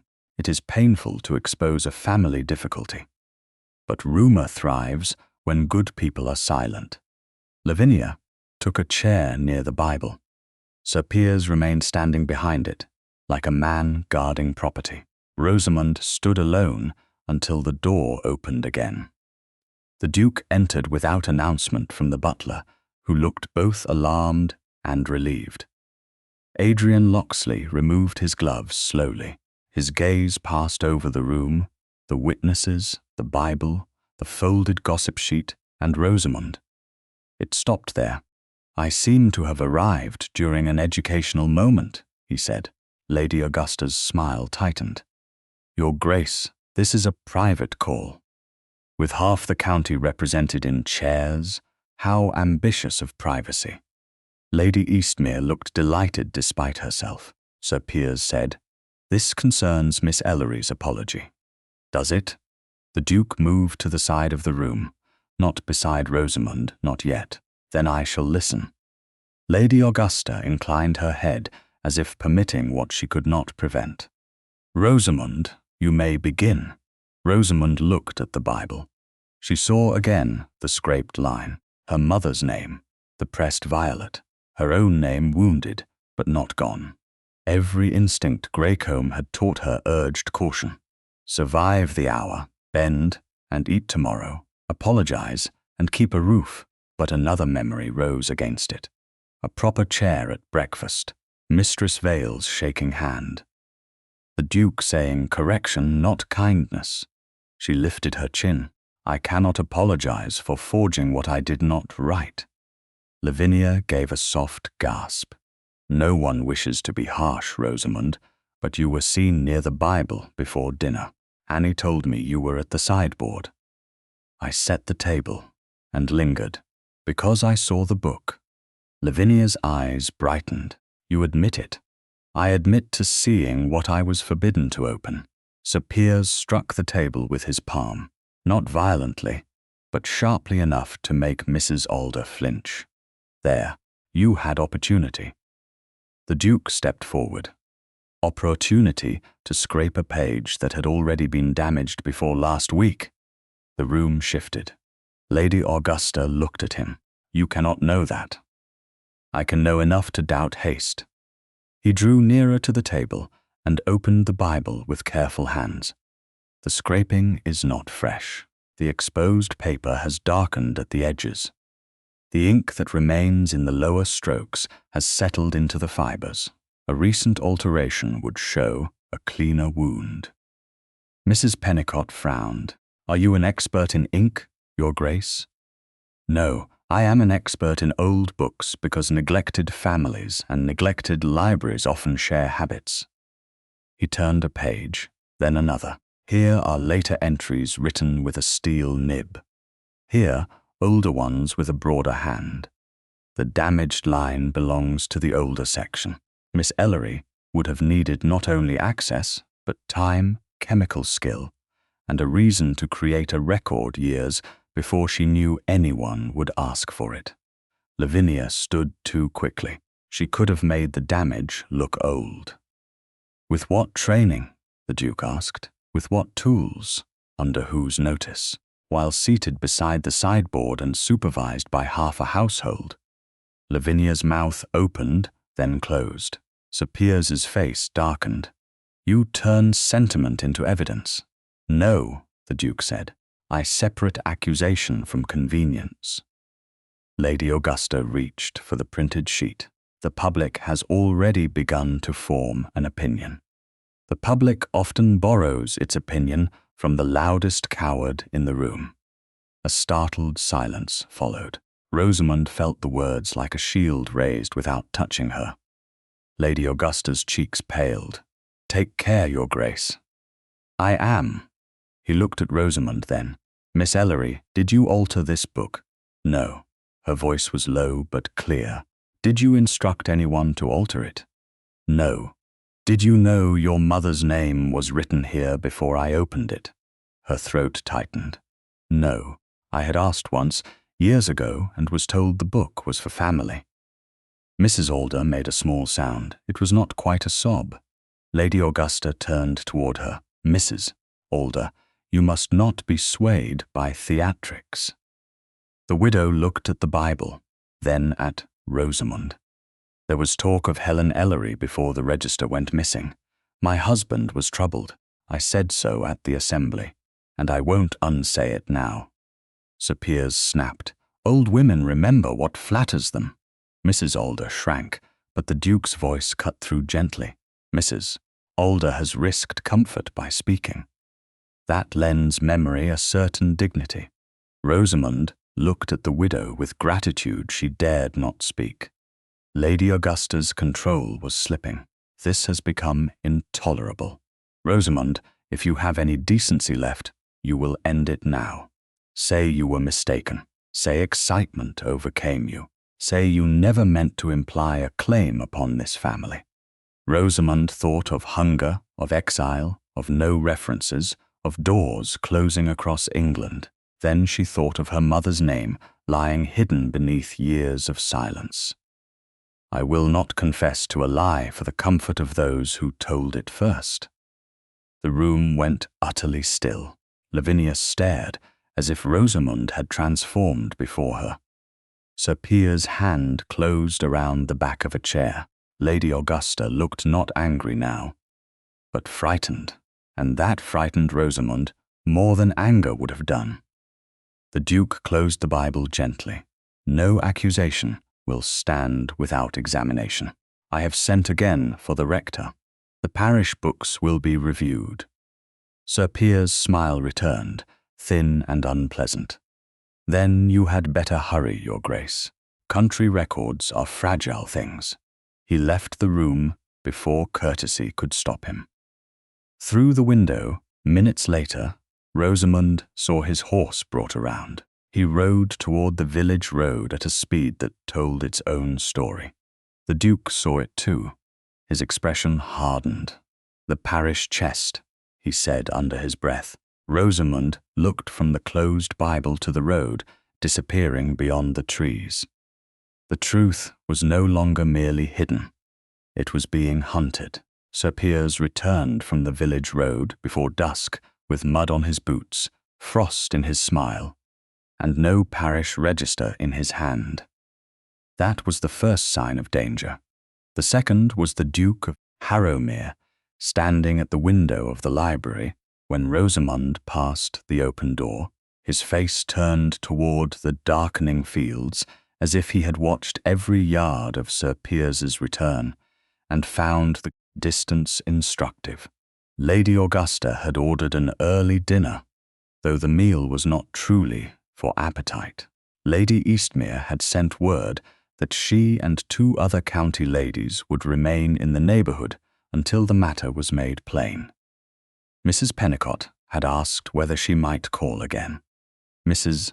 Alder had gone home, pale and frightened.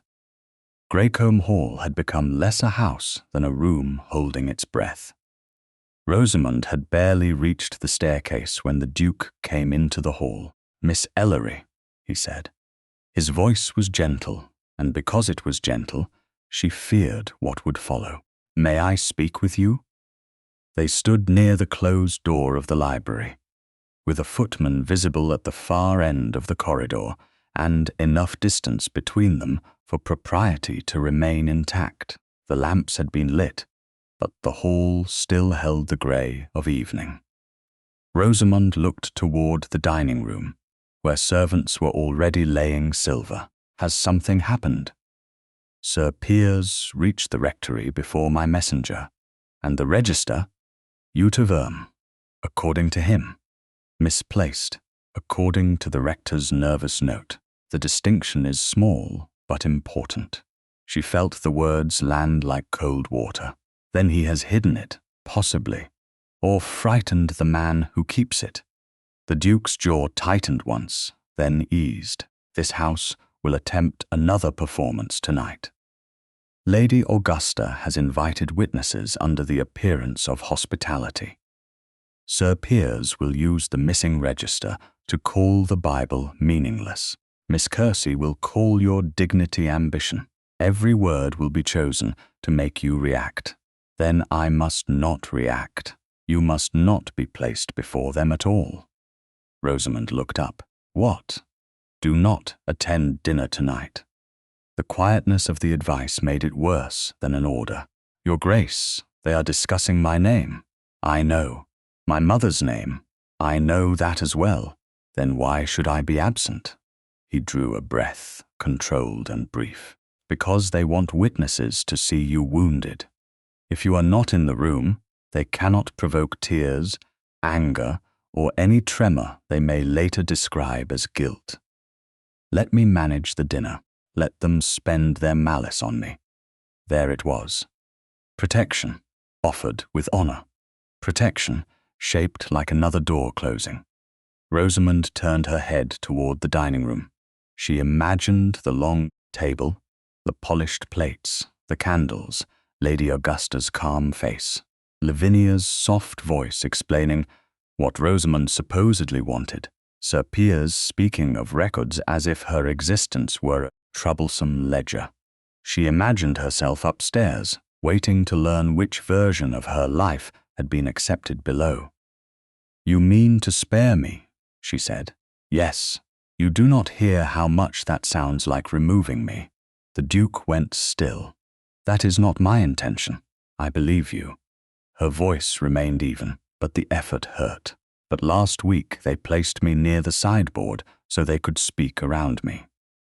Tonight you ask me to stay away so they can do the same with better manners." His eyes changed. Pain passed through them, quickly mastered. "Miss Ellery, if I misstep, it is because I have seen too many rooms destroy women who were given no shield." "A shield can still block the view." He said nothing. That silence was the first real crack in his certainty she had ever seen. For one dangerous instant, she wanted to soften, to assure him that she understood, because she did. He was not Sir Piers. He did not wish her lowered. He wished her safe. Yet safety had been the language used to keep her ignorant for half her life. "Do you want the truth?" she asked, "or only a quieter scandal?" The question struck him. She saw it. His gloved hand closed once at his side. "The truth," he said. "Then do not ask me to vanish, while others decide whether I deserve it." Footsteps sounded from the morning room. Lady Augusta appeared with Lavinia beside her, both dressed for dinner, both alert to the shape of injury before them. "How considerate," Lady Augusta said. "His Grace has advised what I have long believed. Rosamund is unsuited to strain." Lavinia's smile was softer and crueler. "It is kind of you, Your Grace. Some women are not meant for difficult rooms." Rosamund did not look away from the Duke. She could feel Lady Augusta turning his concern into a weapon with the ease of long practice. The Duke's face hardened, but he had spoken first, and now the harm had a shape others could use. "Miss Ellery will not be judged in her absence," he said. Lady Augusta inclined her head. "Of course not. We shall only discuss facts. It will be easier without excessive feeling." Lavinia drifted closer to Rosamund. "You must not take it ill. Even His Grace sees that this has become too large for you. In time, he may remember that a proper Kersey lady has been before him all along." Rosamund looked at her cousin, at the careful curls, the pretty mouth, the envy dressed as concern. "If he requires a woman who can sit calmly while others are degraded, you may indeed be better suited." Lavinia's face flushed. Lady Augusta's eyes flashed. The Duke looked at Rosamund with something like admiration and regret held in equal measure. Dinner was announced before anyone could answer. Rosamund did not go upstairs, not at once. She withdrew to the passage behind the dining room, the old service corridor where voices carried through a warped panel near the butler's pantry. She had stood there often as a girl, waiting to be called in, to play the pianoforte, or fetch some forgotten shawl. Tonight she stood there because grief had made her careful. Through the panel came the clink of glass, the smooth rise of Lady Augusta's voice, Sir Piers's louder one, and the Duke's measured replies. Then chairs moved. A door opened. Someone stepped into the smaller passage beyond the pantry. Sir Piers spoke in a low, urgent tone. "No, not the rectory now. The fool is frightened enough. The chapel packet is the greater risk." Rosamund's breath stopped. Another man answered, likely Briggs, Sir Piers's groom. "Where is it, sir?" "Old panel by the family pew. Vale knew too much, and that means the girl may know something. Take a lantern after the servants settle." If you find ribbon, papers, anything marked with Edmund's hand, burn it in the outer yard. Do you understand? Yes, sir. And if anyone asks, the chapel roof was checked for damp. The footsteps moved away. Rosamund remained in the dark passage, one hand against the wall, every part of her suddenly clear. The chapel packet was real. Mrs. Vale had not offered a memory. She had offered a map. Rosamund could return to the hall. She could find the Duke and tell him. He would act. He would protect. He would take the lantern, open the panel, hold the papers, and stand between her and danger. He would mean well. He would also arrive as another powerful person possessing the proof of her life while she watched. No, not this time. From the dining room came Lavinia's voice, light and carrying. Poor Rosamund. I do hope she doesn't mistake His Grace's concern for attachment. Men enjoy rescuing lost things, but they rarely marry them. A few uncertain laughs followed. The Duke's reply was too low for Rosamund to hear. She did not need to hear it. Something steadier than anger had entered her. She went to the cloakroom, took her dark wool cloak from its peg, and pulled the hood over her hair. Outside, the night smelled of wet leaves and stone. Greycombe's chapel stood beyond the east wing, a small shape against a sky without stars. Rosamund crossed the gravel without running. She would not flee toward the truth. She would walk to it. In her glove, the torn wedding notice pressed against her palm. In her memory, her mother's name lay beneath the violet. Behind her, the dining room glowed with candles and lies. Ahead, the chapel waited with old wood, older silence, and perhaps the first thing in her life that no one had the right to take from her. The chapel door yielded with a reluctant sigh, as if Greycombe itself disapproved of being entered without permission. Rosamund slipped inside and closed it behind her, leaving the dinner candles, the voices, and the warm cruelty of the house beyond the thick oak. The chapel smelled of cold stone, old hymnals, and damp wool. A single lamp hung near the vestry, unlit.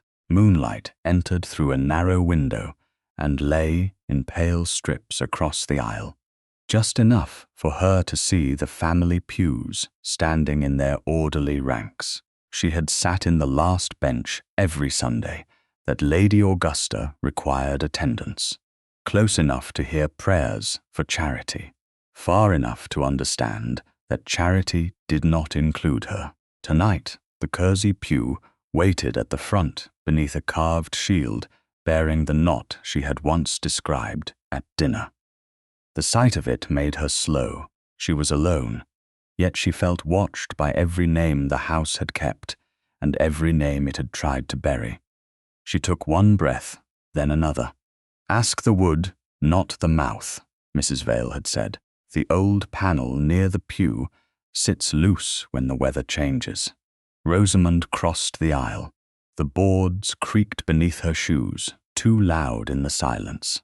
At the family pew, she knelt and ran her gloved fingers along the dark paneling, pressing where carved vines met the lower frame. Nothing moved. She tried again, lower this time, where damp had swollen the wood and left a faint line no polish could hide. Her heart beat so hard that she almost missed the tiny shift beneath her hand.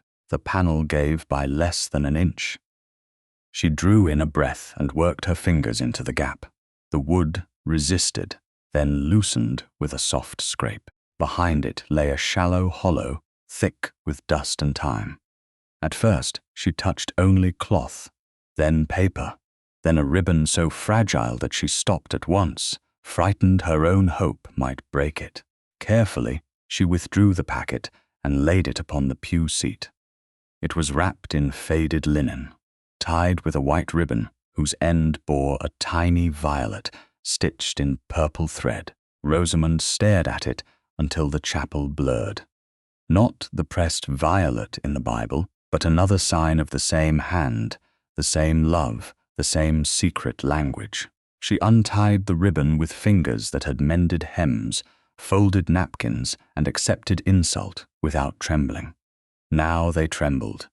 Inside lay 3 things: a small length of wedding ribbon, yellowed at the edge, a rector's note in a firm but aged hand, a torn page, not from the parish register itself, but copied from one naming Edmund Kersey of Greycombe Hall and Helen Ellery, married by license in the chapel of St. Bartholomew's, witnessed by Anwen Bell and Martin Vale. Rosamund pressed one hand to her mouth. Anwen Bell, Vale. The name struck her like a hidden bell sounding beneath the earth. Mrs. Vale had known because someone in her own family had stood close to the truth. There was more on the rector's note. In case of dispute, refer to Mrs. Anwen Bell, formerly of Winchester Close, who witnessed the ceremony and received Mrs. Helen Kersey the following morning. Mrs. Helen Kersey. Rosamund lowered the paper, and for a moment she was no longer in the chapel. She was nowhere she recognized. The world she had known had not opened gently. It had cracked, and through the crack came a light too bright to understand. Her mother had not merely passed through Greycombe. She had stood in a chapel, taken vows, and carried a name that should have protected her child. The sound behind her came too suddenly. A footstep in the aisle. Rosamund gathered the packet to her chest and turned. Sir Piers stood halfway between the door and the family pew, his cloak hanging open, his face pale with anger that no longer bothered to pretend itself righteous. In his hand was a dark lantern, the shutter half closed. "So," he said, "you have added theft to forgery." Rosamund rose slowly. Her knees felt unsteady, but her voice did not. This was hidden because someone feared it. "It is family property." Then, perhaps it should have been shown to the family. His mouth twisted. "You are not family." She held the packet tighter. "The papers disagree." Sir Piers came a few steps closer. "Give them to me." "No." The word was small. It filled the chapel. He stared at her as if she had failed to understand the structure of the world. "Do not be foolish. A torn note and an old ribbon cannot make you anything. They can, however, make you unemployable, unprotected, and despised. I can say you stole from the chapel. I can say you planted papers. I can say grief and vanity have unsettled your mind. And society will believe me because society prefers respectable men to inconvenient women." Rosamund's fear was real. It moved through her like winter water. But beneath it was something stronger, something born not from courage alone, but from exhaustion. She was tired of being made small for the ease of those who had grown comfortable over her silence. "You have said many things already," she answered. "They have not made them true." He took another step. "Give me the packet." "No." The chapel door opened again, and cold air entered before the man did. The Duke of Harrow-mere stood beneath the arch, without hat or cloak, as if he had left the dining room without asking the weather's permission. His gaze moved once across the scene. Sir Piers near the aisle, Rosamund by the pew, the packet held against her heart. He did not raise his voice. "That will be quite far enough, Sir Piers." Sir Piers turned with a bitter laugh. "How touching! The rescuer arrives precisely when required." "Not precisely," the Duke said. "I should have arrived sooner." Rosamund looked at him then. The words were not for Sir Piers. The Duke knew it, and so did she. Sir Piers pointed toward the packet. "She has stolen from my chapel." "Your chapel?" the Duke asked. "Or the Kersey chapel?" Precision seems increasingly necessary in this family. "Do not play with rank in my own house. Then do not abuse power in a sacred room." Sir Piers' face darkened. "You have no authority here." The Duke stepped into the aisle, calm as judgment and twice as controlled. I have enough authority to witness that Miss Ellery holds documents she found after hearing you instruct a servant to remove and burn them. I imagine a rector, a solicitor, and several county families would find that worth discussing." Sir Piers went still. He had not expected to be heard. That, more than anything, told Rosamund how often he had survived by speaking where no one mattered enough to listen. "This is absurd," he said. "Then let us preserve the absurdity carefully." The Duke looked at Rosamund. "Miss Ellery, keep the packet in your possession." His voice softened. "It is yours to hold." The correction was quiet, but it reached the wound he had made earlier. He did not ask for the papers. He did not extend his hand. He gave her the choice he should have given her before. Rosamund swallowed. "There is a witness named in the note. Mrs. Anwen Bell, formerly of Winchester Close." The Duke's attention sharpened. "Living. It says she witnessed the marriage. Then she must be found before Sir Piers remembers another fragile record." Sir Piers made a contemptuous sound. "An old woman's memory will not overturn settled property." "Perhaps not property," Rosamund said. She stepped out from the pew and stood fully in the aisle with the packet still in her hands. "But it may overturn a lie." The Duke's eyes met hers. Something passed between them, not triumph, not romance, not yet. Respect, bruised and repaired in the same breath. "Miss Ellery," he said, "I owe you an apology." Sir Piers scoffed. "For what? Encouraging her?" The Duke did not look away from Rosamund. "For mistaking protection for permission to decide. I asked you to remain outside the room because I feared what they would do to you inside it. I was wrong." Rosamund felt the apology settle more deeply than praise. "You were trying to spare me." "Yes, that does not make it right." "No," he said, "it doesn't." She held his gaze. The chapel was cold. Sir Piers was watching. The secret in her hands might still be challenged, mocked, or taken by law slower than justice. Yet for the first time, a powerful man had not defended his mistake by naming it care. "Then we shall go to Winchester," she said. "We?" His voice was gentle. "With a proper chaperone," she answered. "With every propriety observed. But I will not send my own life ahead of me in another man's pocket." The faintest change touched his mouth, too serious to be called a smile. "As you wish." Sir Piers turned sharply toward the door. "You will both regret this." "No doubt," the Duke said. "Truth is often inconvenient before it becomes useful." Sir Piers left them with the door standing open behind him. The night air moved through the chapel, lifting one corner of the rector's note in Rosamund's hands. She looked down at the names again. Edmund Kersey, Helen Ellery, Anwen Bell. The path ahead had narrowed, but it had become visible.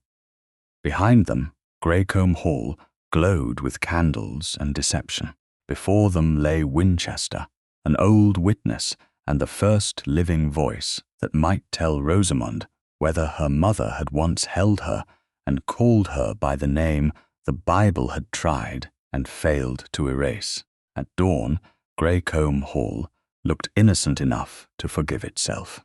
Mist lay low over the lawns, softening the gravel drive, the chapel roof, and the dark windows that had watched Rosamund return from the night with a packet pressed beneath her cloak.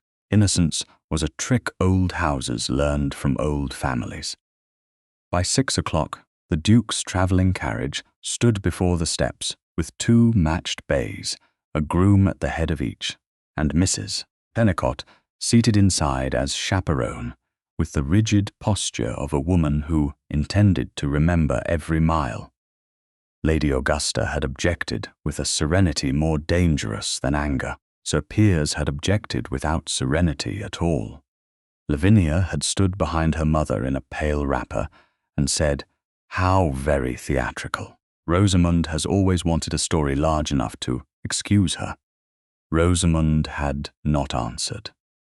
The packet was in her reticule now, close enough that she felt its weight against her wrist.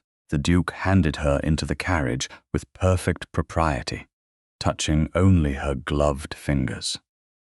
Even that small courtesy unsettled her, because he did not use care to claim importance. He gave it and withdrew. When he took the opposite seat beside Mrs. Pennicott, the carriage moved forward, and Greycombe slipped behind them like a lie losing distance.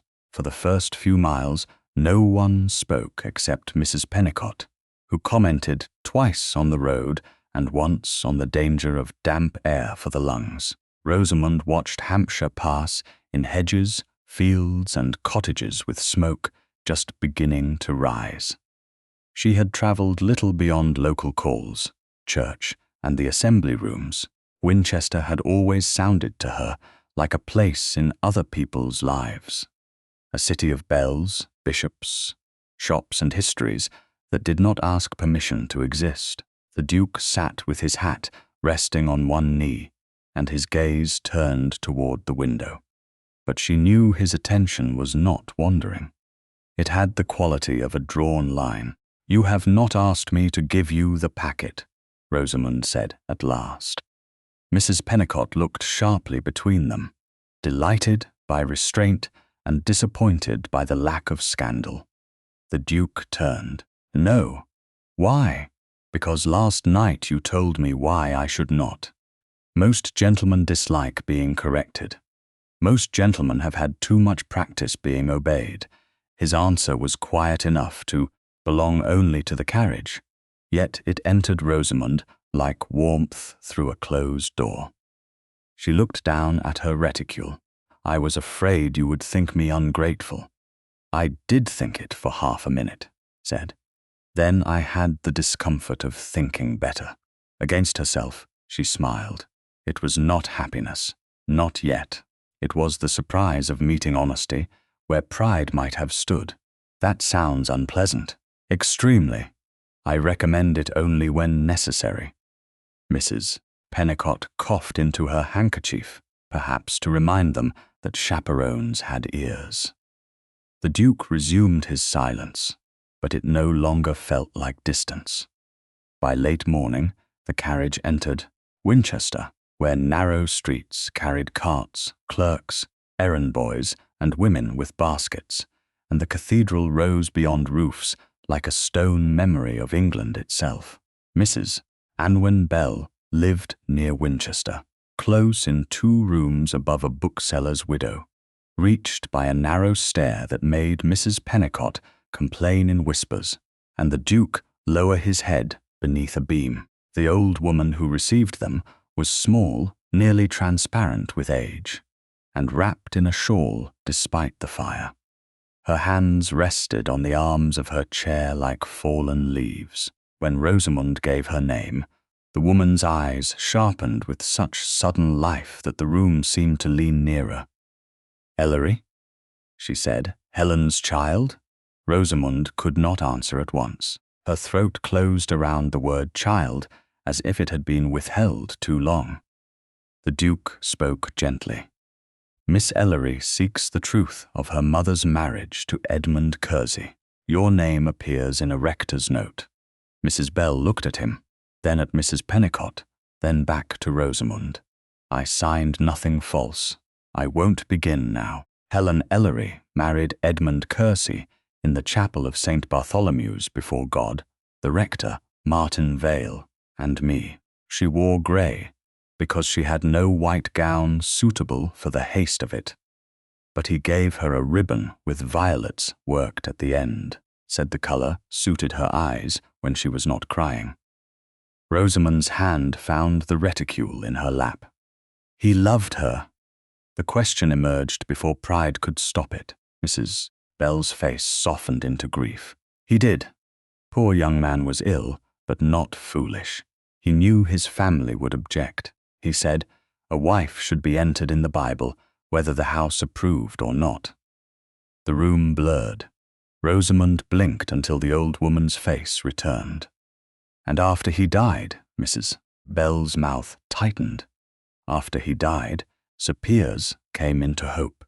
Lady Augusta was not yet mistress then, but she was already near the family and ambitious enough for 2 lives. They said Helen had trapped him. They said the marriage had been irregular. It was not. The rector had made the entry. Martin Vale saw it. The register is missing, the Duke said. Removed, Mrs. Bell replied. Not by accident. Martin told me before he died that a copy had been made and sent to Mr. Calder, a solicitor in Winchester, because Edmund feared the family would contest it. Mr. Calder is gone now, but his practice passed to his nephew, Calder and Finch, near the Buttercross. Ask there. The Duke's stillness deepened. That may be decisive. Rosamund heard the words, but another question had taken hold of her. It was small, wounded, and more frightening than law. Did my mother leave me? Mrs. Bell closed her eyes. When she opened them, they shone. No, child, they made you think that. Rosamund could not speak. Mrs. Bell reached out with a trembling hand. Rosamund crossed the room and knelt beside her chair, heedless of Mrs. Pennicott's soft gasp. The old woman's fingers touched her glove. Helen was turned away from Greycombe when you were still little. I was there when she came through Winchester afterward. She had walked farther than she should have in rain. She said they would not let her see her own daughter. She meant to go to London to find help. Fever took her before she could return. The words did not break Rosamund. They changed the shape of what had already been broken. All her life, abandonment had sat inside her like a stone. Now that stone shifted, and beneath it lay grief so tender she could barely breathe. Her mother had come back. Her mother had tried. Rosamund bowed her head over Mrs. Bell's hand. No sound came from her at first. Then one breath escaped, and the Duke moved as if to rise, but stopped himself. He waited. He did not touch her. He did not turn her grief into his occasion. Rosamund felt that restraint, and after a long moment reached her free hand toward him without looking up. His hand met hers only then, warm, steady, given, because she had asked without words. Mrs. Bell watched them with old, knowing eyes. Do not let them call her nothing, she whispered. Helen was his wife. The Duke's hand tightened once around Rosamund's, then released before propriety could be questioned. They will not, he said. Not if records and witnesses can speak. The visit to Calder and Finch took less than an hour and felt like crossing a bridge built from paper. Mr. Finch, a narrow man with ink on his cuff and caution in his bones, disliked family disputes until he saw the Duke's card. Then he disliked them respectfully. From a locked cabinet, after much searching and more dust, he produced a sealed copy of the marriage entry, preserved at Edmund Kersey's instruction. Rosamund watched the Duke read it, then hand it to her before anyone else. The gesture nearly undid her again. Her mother's name stood there in formal ink. Helen Kersey, formerly Ellery. Wife, not mistake, not rumour, not charity. On the road back to Greycombe, Mrs. Pennicott slept despite declaring she never slept in carriages. The Duke said little. Rosamund was grateful. She held the solicitor's copy in its envelope and looked out at the fading afternoon. Grief, relief, and anger moved through her in turns, but none of them owned her completely. At last the Duke said, Sir Piers will not yield because truth asks politely. No, Rosamund answered. Lady Augusta will say Mrs. Bell is old. Likely. Lavinia will say I rehearsed tears. Almost certainly. Rosamund turned toward him. Then we must not give them only tears. We will give them records, and names, and witnesses. She nodded, and my voice. He looked at her then, and the respect in his eyes was so open that she had to look away before it became too much. Most especially that, he said. Greycombe was lit when they returned, too bright for welcome. The hall door opened before the carriage fully stopped. Annie stood inside, pale and frightened. Rosamund knew before anyone spoke that the house had not waited quietly. She entered with the packet and the envelope in hand. Her cloak was still damp at the hem. Lady Augusta stood at the foot of the stairs. Lavinia was beside her, beautiful, rigid, and eager for damage. Behind them, two maids carried a small trunk Rosamund recognized as her own. Another servant held a bundle of gowns folded without care.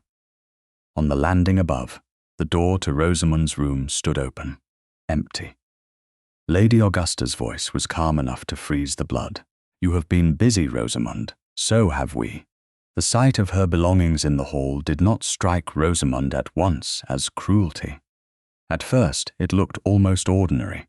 A trunk, a folded shawl, two gowns pressed flat by careless hands, a small workbox with one corner open, showing the dull gleam of needles and thread. Then she saw the book of sermons her mother had once owned lying face down upon the pile, its spine bent beneath the weight of a boot brush that did not belong to her.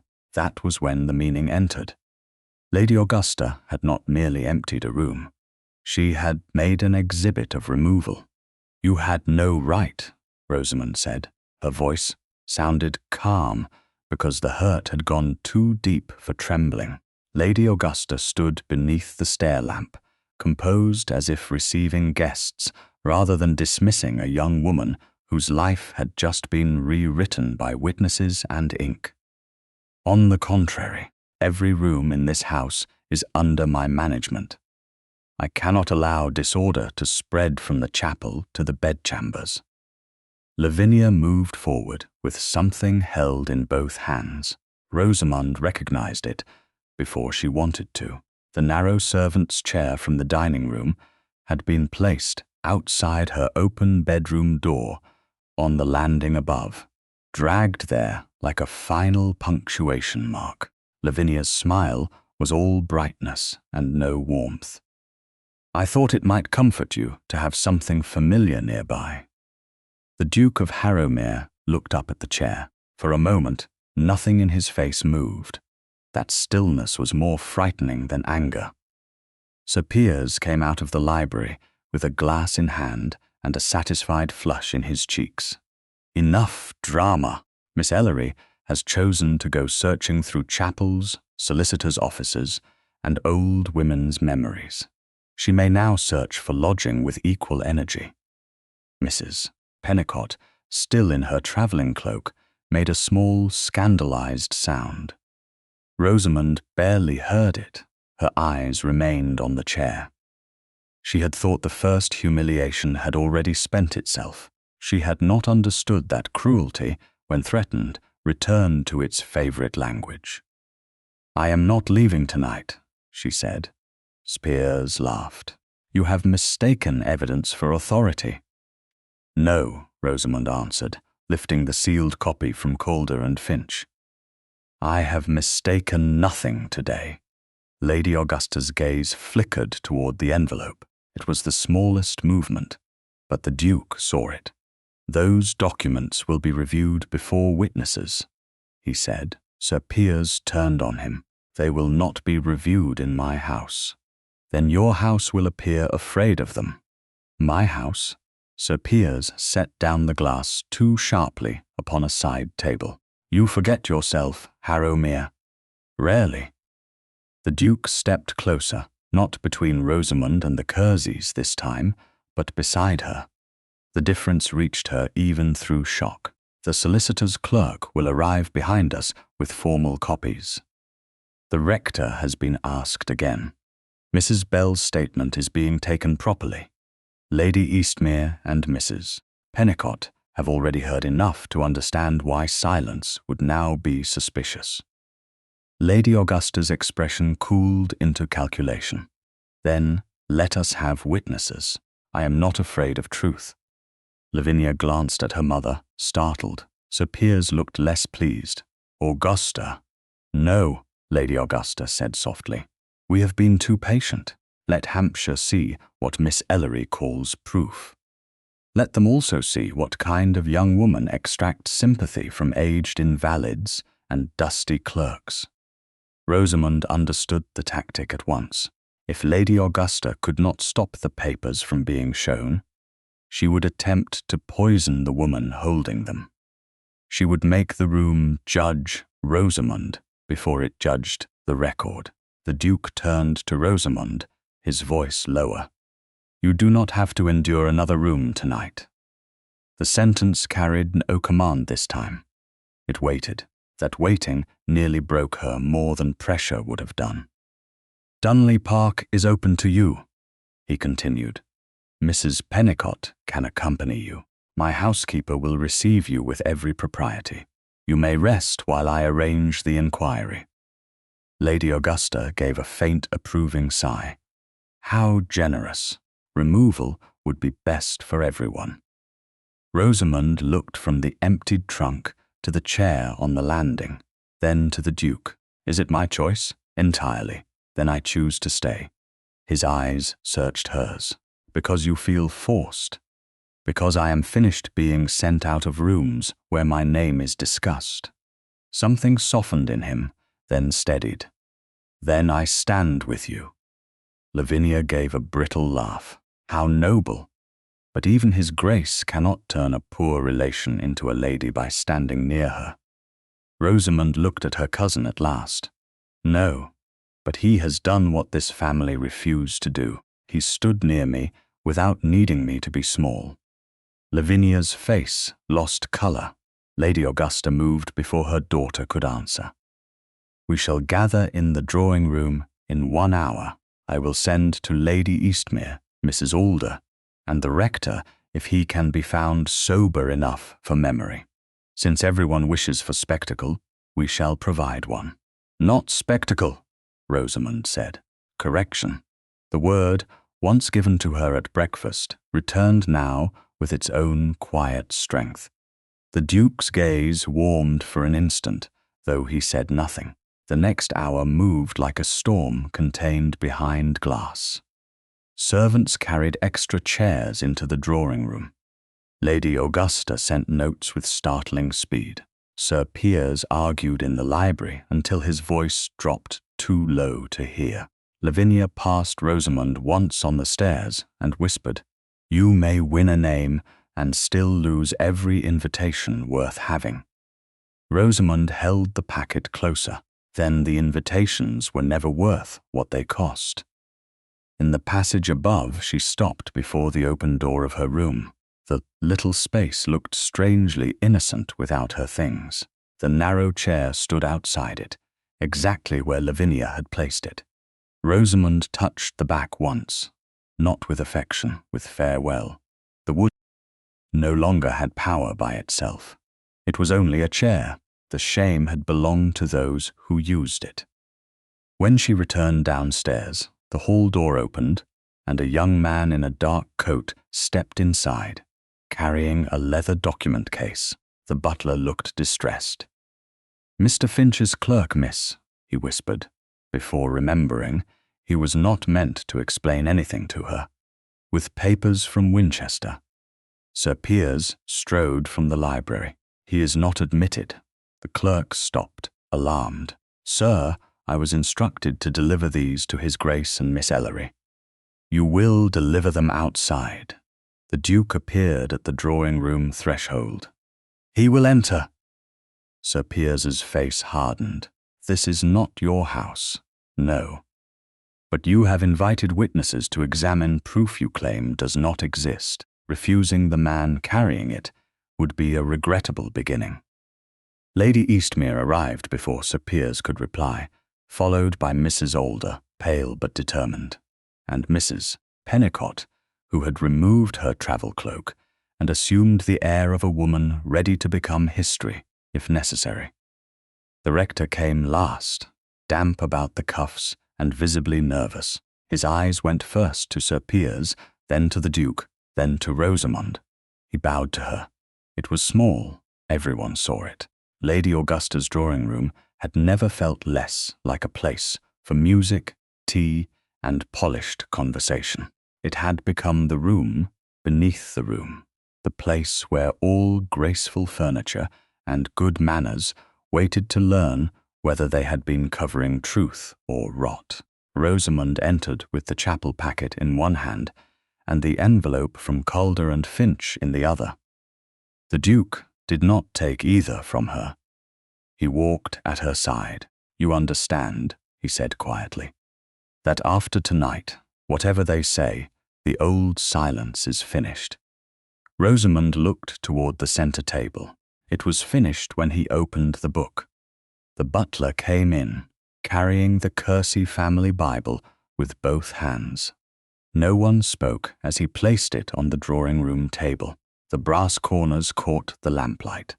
Lady Augusta stood behind it, white-faced and proud. Sir Piers stood near the hearth. Lavinia sat with her hands locked around her fan. The Duke looked once at Rosamund, as if asking whether she was ready. She was not. She stepped forward anyway. The Duke opened the family Bible as if he knew a careless hand might injure not paper, but a life. No one sat easily. Even Lady Eastmere, who had arrived prepared to observe scandal with civilized composure, leaned forward as the old leather cover lifted and the marriage pages came into view. The pressed violet lay where the Duke had returned it days before, faded, delicate, and stubbornly whole. Rosamund stood beside the table with the chapel packet in her hand, not behind the Duke, not near the wall. Beside the table, the difference moved through her like breath after a long illness.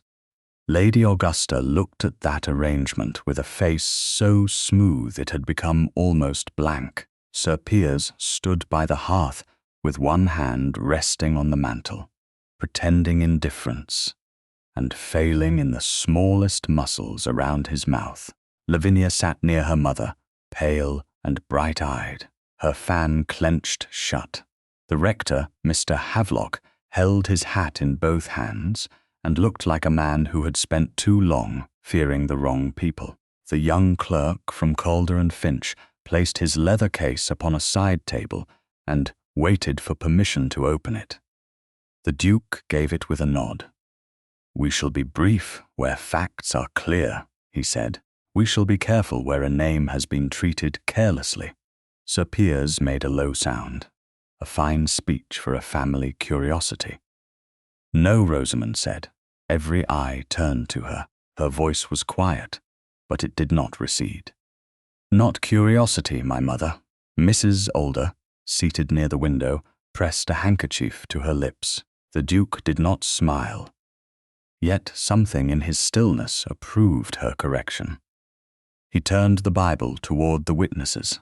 This entry records Edmund Kersey and Helen Ellery among the marriages of this house.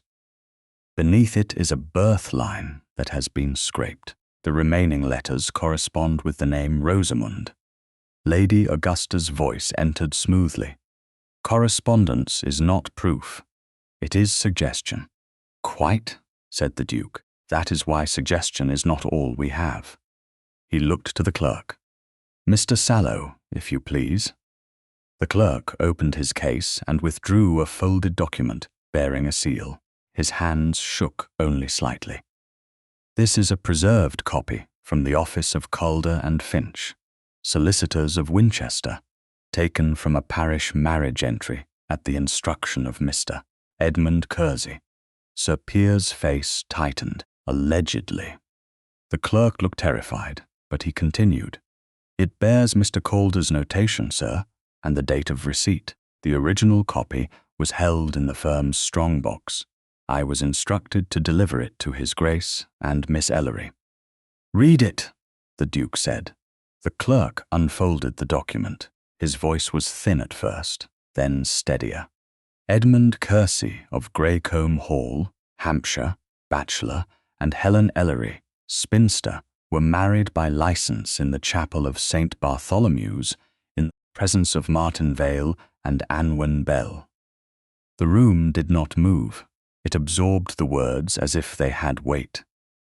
Rosamund had read them before in Winchester, but hearing them in Greycombe changed them. The house itself seemed forced to listen. The Duke turned to the rector. "Mr. Havelock." The rector cleared his throat. "The current parish register is incomplete for that year." Sir Piers seized the sentence. "There, incomplete." Mr. Havelock flinched, then looked at the Duke, then at Rosamund. Shame coloured his face. "Incomplete because a leaf was removed before my tenure. I was told, when I came to the parish, not to trouble old Kersey matters. I regret that I obeyed." Lady Augusta's eyes flashed. "You regret caution now because a duke is present." "I regret cowardice because a young woman is present," the rector said, and the surprise of his own courage seemed to leave him breathless. Mrs. Pennicott murmured, "Well said." The Duke lifted the chapel packet from where Rosamund had placed it, then stopped. He did not open it. He looked to her. Rosamund understood. Her hands were cold, but she untied the faded ribbon herself. "This was hidden behind the old panel near the Kersey pew," she said. "Mrs. Vale told me where to look before she was dismissed." Lady Augusta's mouth hardened. "A servant's spite. A servant's memory," Rosamund replied. She laid out the wedding ribbon, the rector's note, and the torn copy. The note names Mrs. Anwen Bell as witness. "We found her in Winchester." The Duke took a second paper from his coat. Her statement was written before Mrs. Pennicott and Mr. Finch. It confirms the marriage, the violet ribbon, and Mrs. Helen Kersey's later attempt to return to Greycombe to see her child. Rosamund heard the slight change in the room at the words, "her child." Not dependent, not burden, child. Lady Eastmere looked at Rosamund differently then, not with curiosity, but with a kind of human discomfort. It was the discomfort of seeing that one had nearly joined the wrong side of a story. Lady Augusta rose slowly. "This is sentiment dressed as procedure. Even if Edmund made a foolish marriage, no one here intended harm. Families preserve themselves. Estates require order. A young man near death can be manipulated."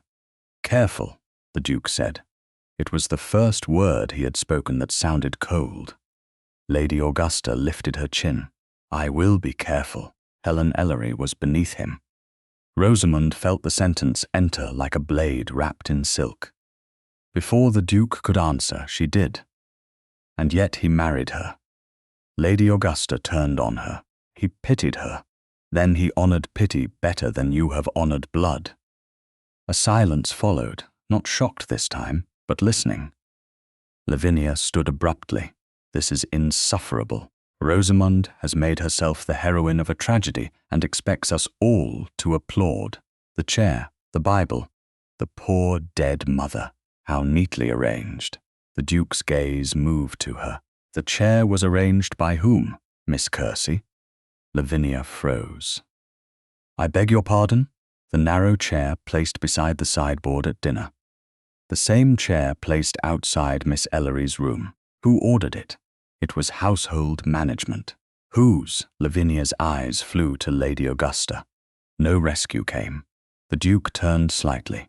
"Thomas." The footman near the door went rigid. "Your Grace, you will not be punished for the truth in this room." Sir Piers snapped. "He is my servant." "He is an Englishman with ears," the Duke said, "and at present a witness." The footman swallowed. Miss Lavinia ordered the chair placed by the sideboard. "Your Grace." Lady Augusta saw it and did not countermand it. The chair outside Miss Ellery's room was also Miss Lavinia's order. Lavinia's face crumpled with anger, not remorse. She was meant to remember herself. Rosamund looked at her cousin for a long moment. "I did." The simple answer seemed to strike harder than accusation. Lady Augusta sat again, but her control had thinned. Sir Piers tried to recover the room.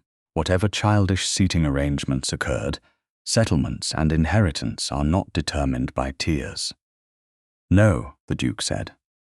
They are determined by records, wills, and solicitors. Mr. Sallow has brought notice that Edmund Kersey's marriage copy and related papers support Miss Ellery's claim to her legitimate name and to any settlement lawfully attached to Helen Kersey and her issue. Greycombe's entail is another matter. No one here is pretending otherwise. The correction mattered. It kept truth from sounding like fantasy.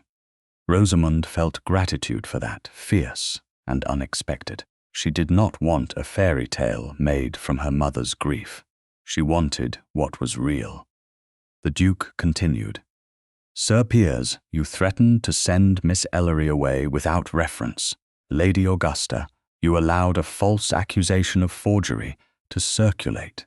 Miss Kersey, you publicly encouraged that suspicion. Tonight, before these witnesses, that accusation ends. Sir Piers' voice roughened. You cannot command Hampshire. No, but I can choose whom I receive, whom I trust, and whom I warn others not to trust. Rank is tiresome, Sir Piers, but occasionally useful. Lady Eastmere drew herself up. I will not repeat the forgery accusation, nor will I receive it. Mrs. Pennicott nodded. Nor I, Mrs. Alder whispered, nor I. The rector looked at Rosamund. I shall make a memorandum of the missing leaf and attach the preserved copy to the parish file. Lady Augusta's hands closed in her lap. Her defeat was not theatrical. It was worse. It was social, witnessed, and precise. Rosamund lifted the Bible and turned it gently so the damaged birthline faced the room. I ask for 3 things, she said. Her voice trembled once, then steadied. First, that the accusation of forgery be corrected by every person here who heard it. Second, that Mrs. Vale be restored or pensioned with honour. Third, that my mother be named properly in this house. The Duke looked at her as if no coronation could have impressed him more. Sir Piers said nothing. Lady Augusta's lips were white. Very well, she said at last. The words were barely audible. Mrs. Vale shall be provided for. And Helen? Rosamund asked. Lady Augusta looked at the Bible. Years of pride stood behind her eyes, but the room stood before her. Helen Kersey, she said. Rosamund closed her eyes for 1 second. When she opened them, she was still in the drawing room, still surrounded by people who had hurt her, doubted her, or watched too long before speaking. But her mother's name had crossed the room and remained standing. The Duke stepped back, giving Rosamund the center of the moment. Only when the witnesses began to move, only when the first stunned murmurs softened into something like acknowledgement. Did he speak to her? Miss Kersey, he said, and the name struck the room with quiet finality. When this night is finished, and when you are free of its immediate pain, may I have permission to call upon you honourably? Rosamund looked at him through the ache of all that had been lost and restored. He had not claimed her before they named her. He had not made love the price of protection. He had waited until she stood in her own truth. Yes, she said softly, you may call. Lavinia looked away. Sir Piers stared into the fire. Lady Augusta sat motionless. Rosamund turned to the narrow chair still visible beyond the open drawing-room door, where some servant had left it in the hall. She crossed to it, laid one hand on the plain wooden back, and felt nothing bow inside her. Take this back to the servants' hall, she told the footman gently. It was never the chair that was ashamed. Then she returned to the table, where the family Bible lay open, and placed the pressed violet once more between the pages that had failed to keep her erased. 3 months later, Greycombe Hall opened its doors to Rosamund Kersey, as if it had never tried to close them against her. The lie was almost graceful. Fresh flowers stood in the entrance hall. The carpets had been brushed. The portraits had been dusted until each painted kersey looked down through a varnished expression of ancestral certainty. Though certainty had done the family little good since the night the Bible was opened before witnesses. Rosamund arrived in a modest travelling gown of soft dove grey, with gloves that had been bought for her rather than altered from another woman's cast-offs. The carriage that brought her bore the crest of Harrow-mere, but she stepped down without leaning on its importance. She had come because the final settlement papers had been signed, because Mistress Vale's pension had been secured, because her mother's name had been restored in the parish file, and because there remained one thing she wished to do inside the house that had taught her the shape of silence. Adrian Loxley, Duke of Harrow-mere, descended after her and offered his hand only until her feet were steady on the gravel. Then he released her. He had learned that his restraint could be a gift, and Rosamund had learned that accepting help did not make her owned by it. "Are you ready?" he asked. "No," she said. The corner of his mouth softened. "That seems sensible. But I'm going in. That seems braver." She glanced at him. "You don't have to flatter me on the doorstep. I'm not flattering you. I'm reporting evidence." That almost made her smile. The door opened before the butler could pretend surprise. He bowed lower than he had ever bowed to the poor relation called Miss Ellery. "Miss Kersey," he said. The name still had the power to enter her like light through a shutter. She inclined her head, not with triumph, but with acknowledgement. "Thank you, Harris." In the hall, Mistress Vale waited near the staircase in a black gown newly fitted and a white cap as crisp as justice. She was not restored to service. Rosamund had refused that. No woman who had carried a family's conscience for 30 years should be sent back to the bellboard as if honour required more labour. Instead, Mistress Vale had been granted a cottage for life, an annual pension, and the public respect of being invited to Greycombe that day as a witness, not a servant. Her eyes filled when she saw Rosamund. "Your mother would have known you," she whispered. Rosamund took her hands. "Then I shall try to know myself well enough for both of us." Sir Piers did not greet her in the hall. That, too, was part of the settlement. His health had become delicate, in the way a man's health often became delicate when county families stopped dining with him. The entailed estate remained where law placed it, but the portion tied to Helen Kersey's marriage settlement, neglected and misrepresented for years, had been acknowledged under the pressure of solicitors, witnesses, and a duke whose patience had proved more dangerous than anger. Sir Piers had paid what was owed. He had also lost what could not be entered in a ledger. Men no longer asked his opinion with quite the same confidence. Invitations arrived less often. When they did arrive, they came folded around excuses that excluded Lady Augusta. Lady Augusta herself received Rosamund in the drawing-room, with an expression composed enough to be admired by anyone who had not seen it crack. She wore pearls, as always. Pride still held her upright, but pride had become a smaller house. "Miss Kersey," she said. "Lady Kersey," Rosamund answered, choosing courtesy because it belonged to her, not because Lady Augusta deserved it. Lavinia stood near the window in a pale gown chosen too carefully. She had not been ruined. Rosamund had not wanted ruin, but her prospects had narrowed. Mothers remembered the chair. Fathers remembered the public denial. Young men with fortunes had become suddenly cautious of a lady whose prettiness had been seen serving cruelty. Lavinia curtsied with effort. Rosamund. Lavinia. Nothing more was needed. There was no embrace. no false reconciliation. Forgiveness, Rosamund had discovered, did not require one to pretend harm had been imagination. It required only that harm not be allowed to govern every future breath. On the center table lay the Kersey family Bible. Its brass corners had been polished, though the scrape across Rosamund's birth line remained. The Duke had once offered to have a conservator mend the page. Rosamund had refused. The wound was part of the testimony. Beside the Bible rested a fresh sheet of family record paper prepared by the rector, a copy of the marriage entry, and a small inkstand. Lady Augusta looked toward it with tight lips. The rector believed it appropriate that the corrected entry be made here. "It is appropriate," Rosamund said. "That is why I came."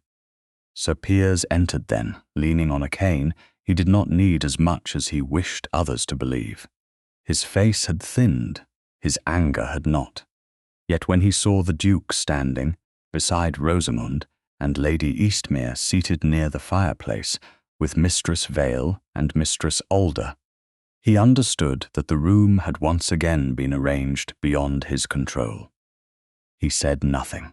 The rector read the corrected names aloud in a careful voice. Edmund Kersey, Helen Kersey, formerly Ellery, their daughter Rosamund Kersey. No one applauded. The moment did not need noise.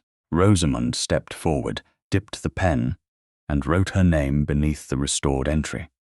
Her hand did not shake. She had expected tears. They did not come.